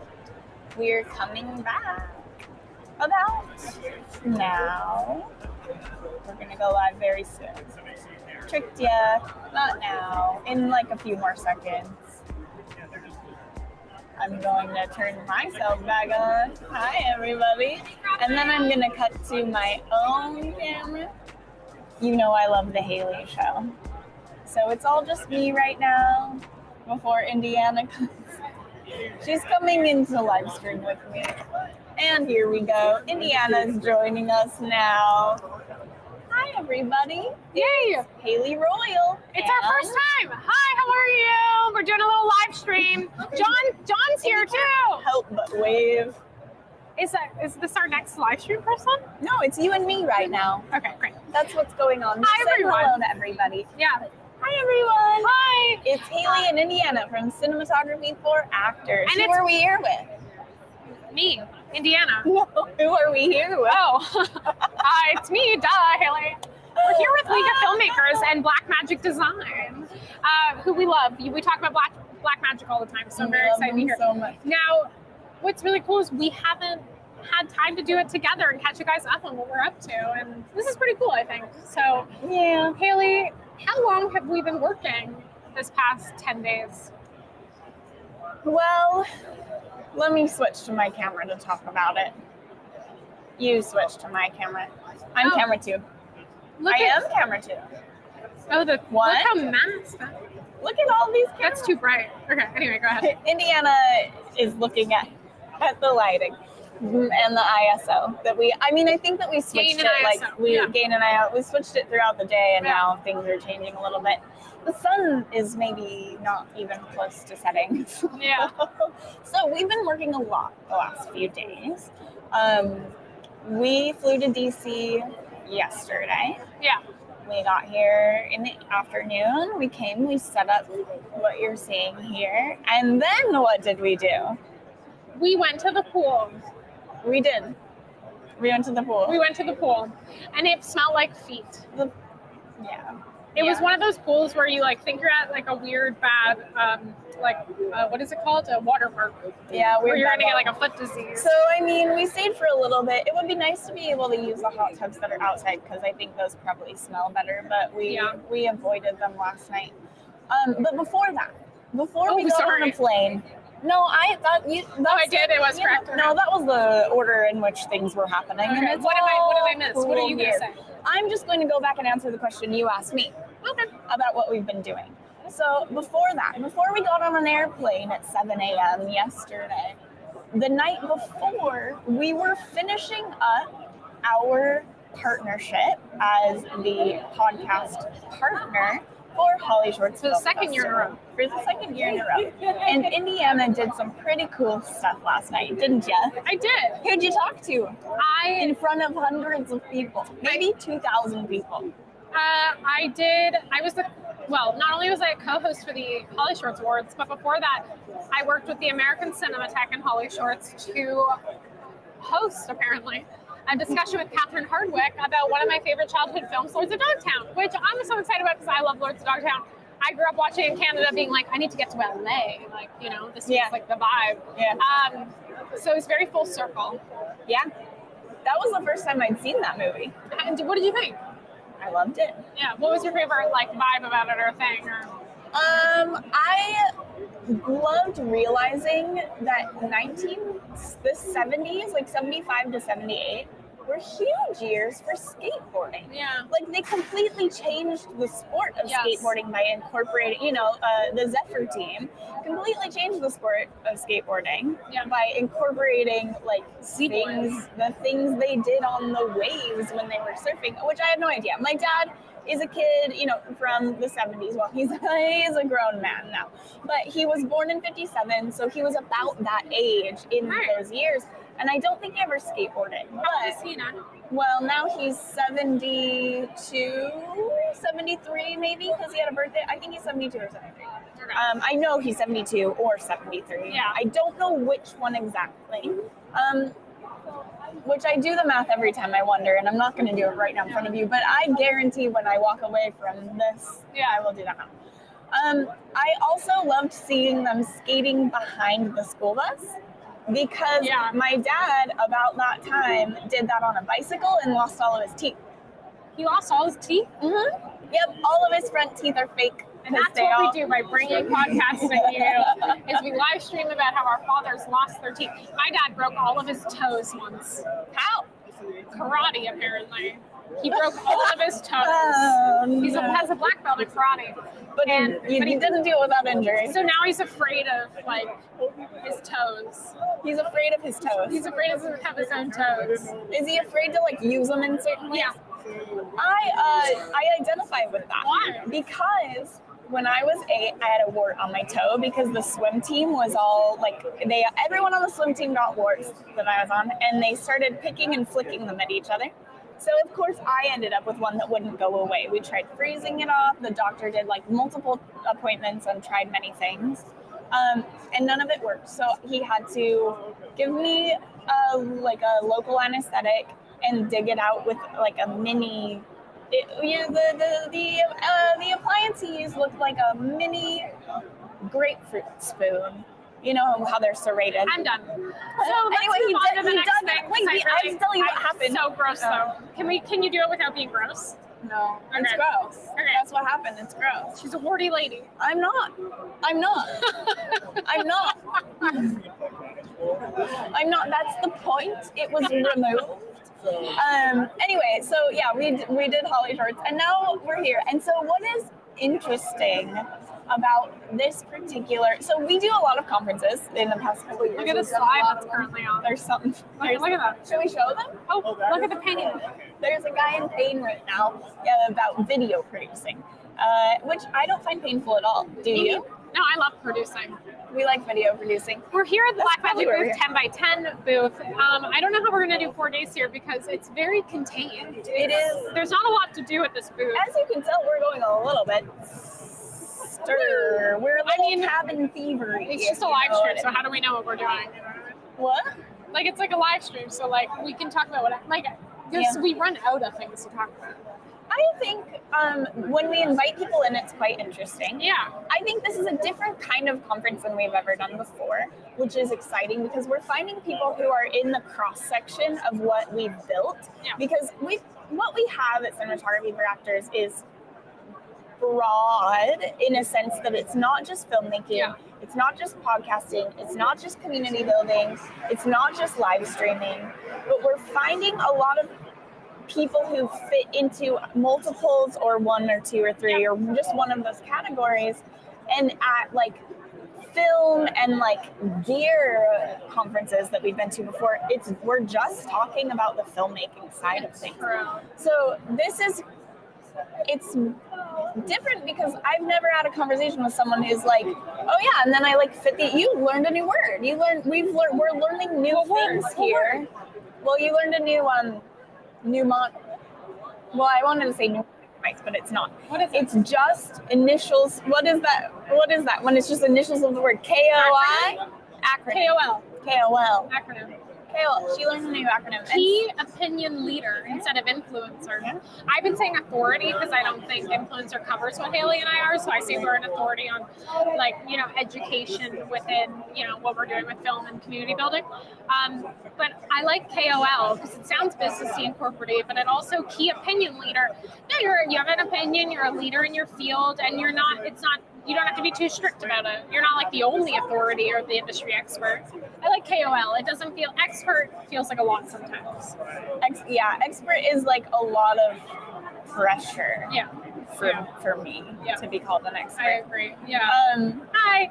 Grab one of the cards to win a camera. The black cards. Yeah.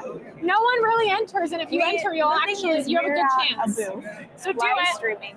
But we're also at a booth talking to the people who are coming up to the booth. Yeah. So sometimes this is what it's like. We're getting excited and talking to the people next to us. Yeah. And taking a break from you. Yep.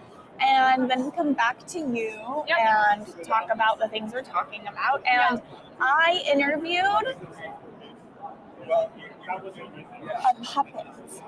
She did. It's available soon. I interviewed a puppet. Yep. That is like That's like one of my lifelong dreams is to talk to a puppet on the camera. Haley just needs 8 angles with her own switcher because I can just see her doing it on herself. Like, hey guys, so something really important to me happened. This is actually, you know what, you're right. Because did you ever play that game on, like in the bathroom with like the mirror cupboards that go out? But I know what you're talking about. It's on TikTok. Yeah, everywhere. when you open it and it's like a club. It's a clubhouse of all of your friends, and that one was so good. I love that. She's a genius. Whoever you are, you're a genius. But I used to just like open it up and sit in the sink and be like, "Hi, everybody." And then she was an actor. Mom and Dad are being real jerks, and Aubrey won't let me play with her dolls. And so I'll just sit here with you guys. Yeah, we're cool. And like, you know what's funny? It's like your big dream is to be on a multicam show. Mm-hmm. Maybe you are your own multicam show, and that'll fulfill probably you. it. We probably got to the bottom of it. Is like I want to be on a multicam show, just get a podcast so I can just look at all of the cameras and be like, "You're my friend. You're my friend. You're my friend. My sister won't play with me. You're my friend." Heal my inner child. Heal my inner child. Yeah, you're right. I just need. All I need to be happy is a switcher and 3 cameras. We're good. Wow. Yeah. Well, this has been another episode of Cinematography for Actors podcast at a convention. Yeah. Getting a little bit loopy. I'm feeling a little sprung. It's the I need some sunshine. And that's why. Soon, we're almost done. We're almost done. All right, bye, everyone. We've been having fun. We have. This is fun. Bye. Join us. Come. Hang.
you.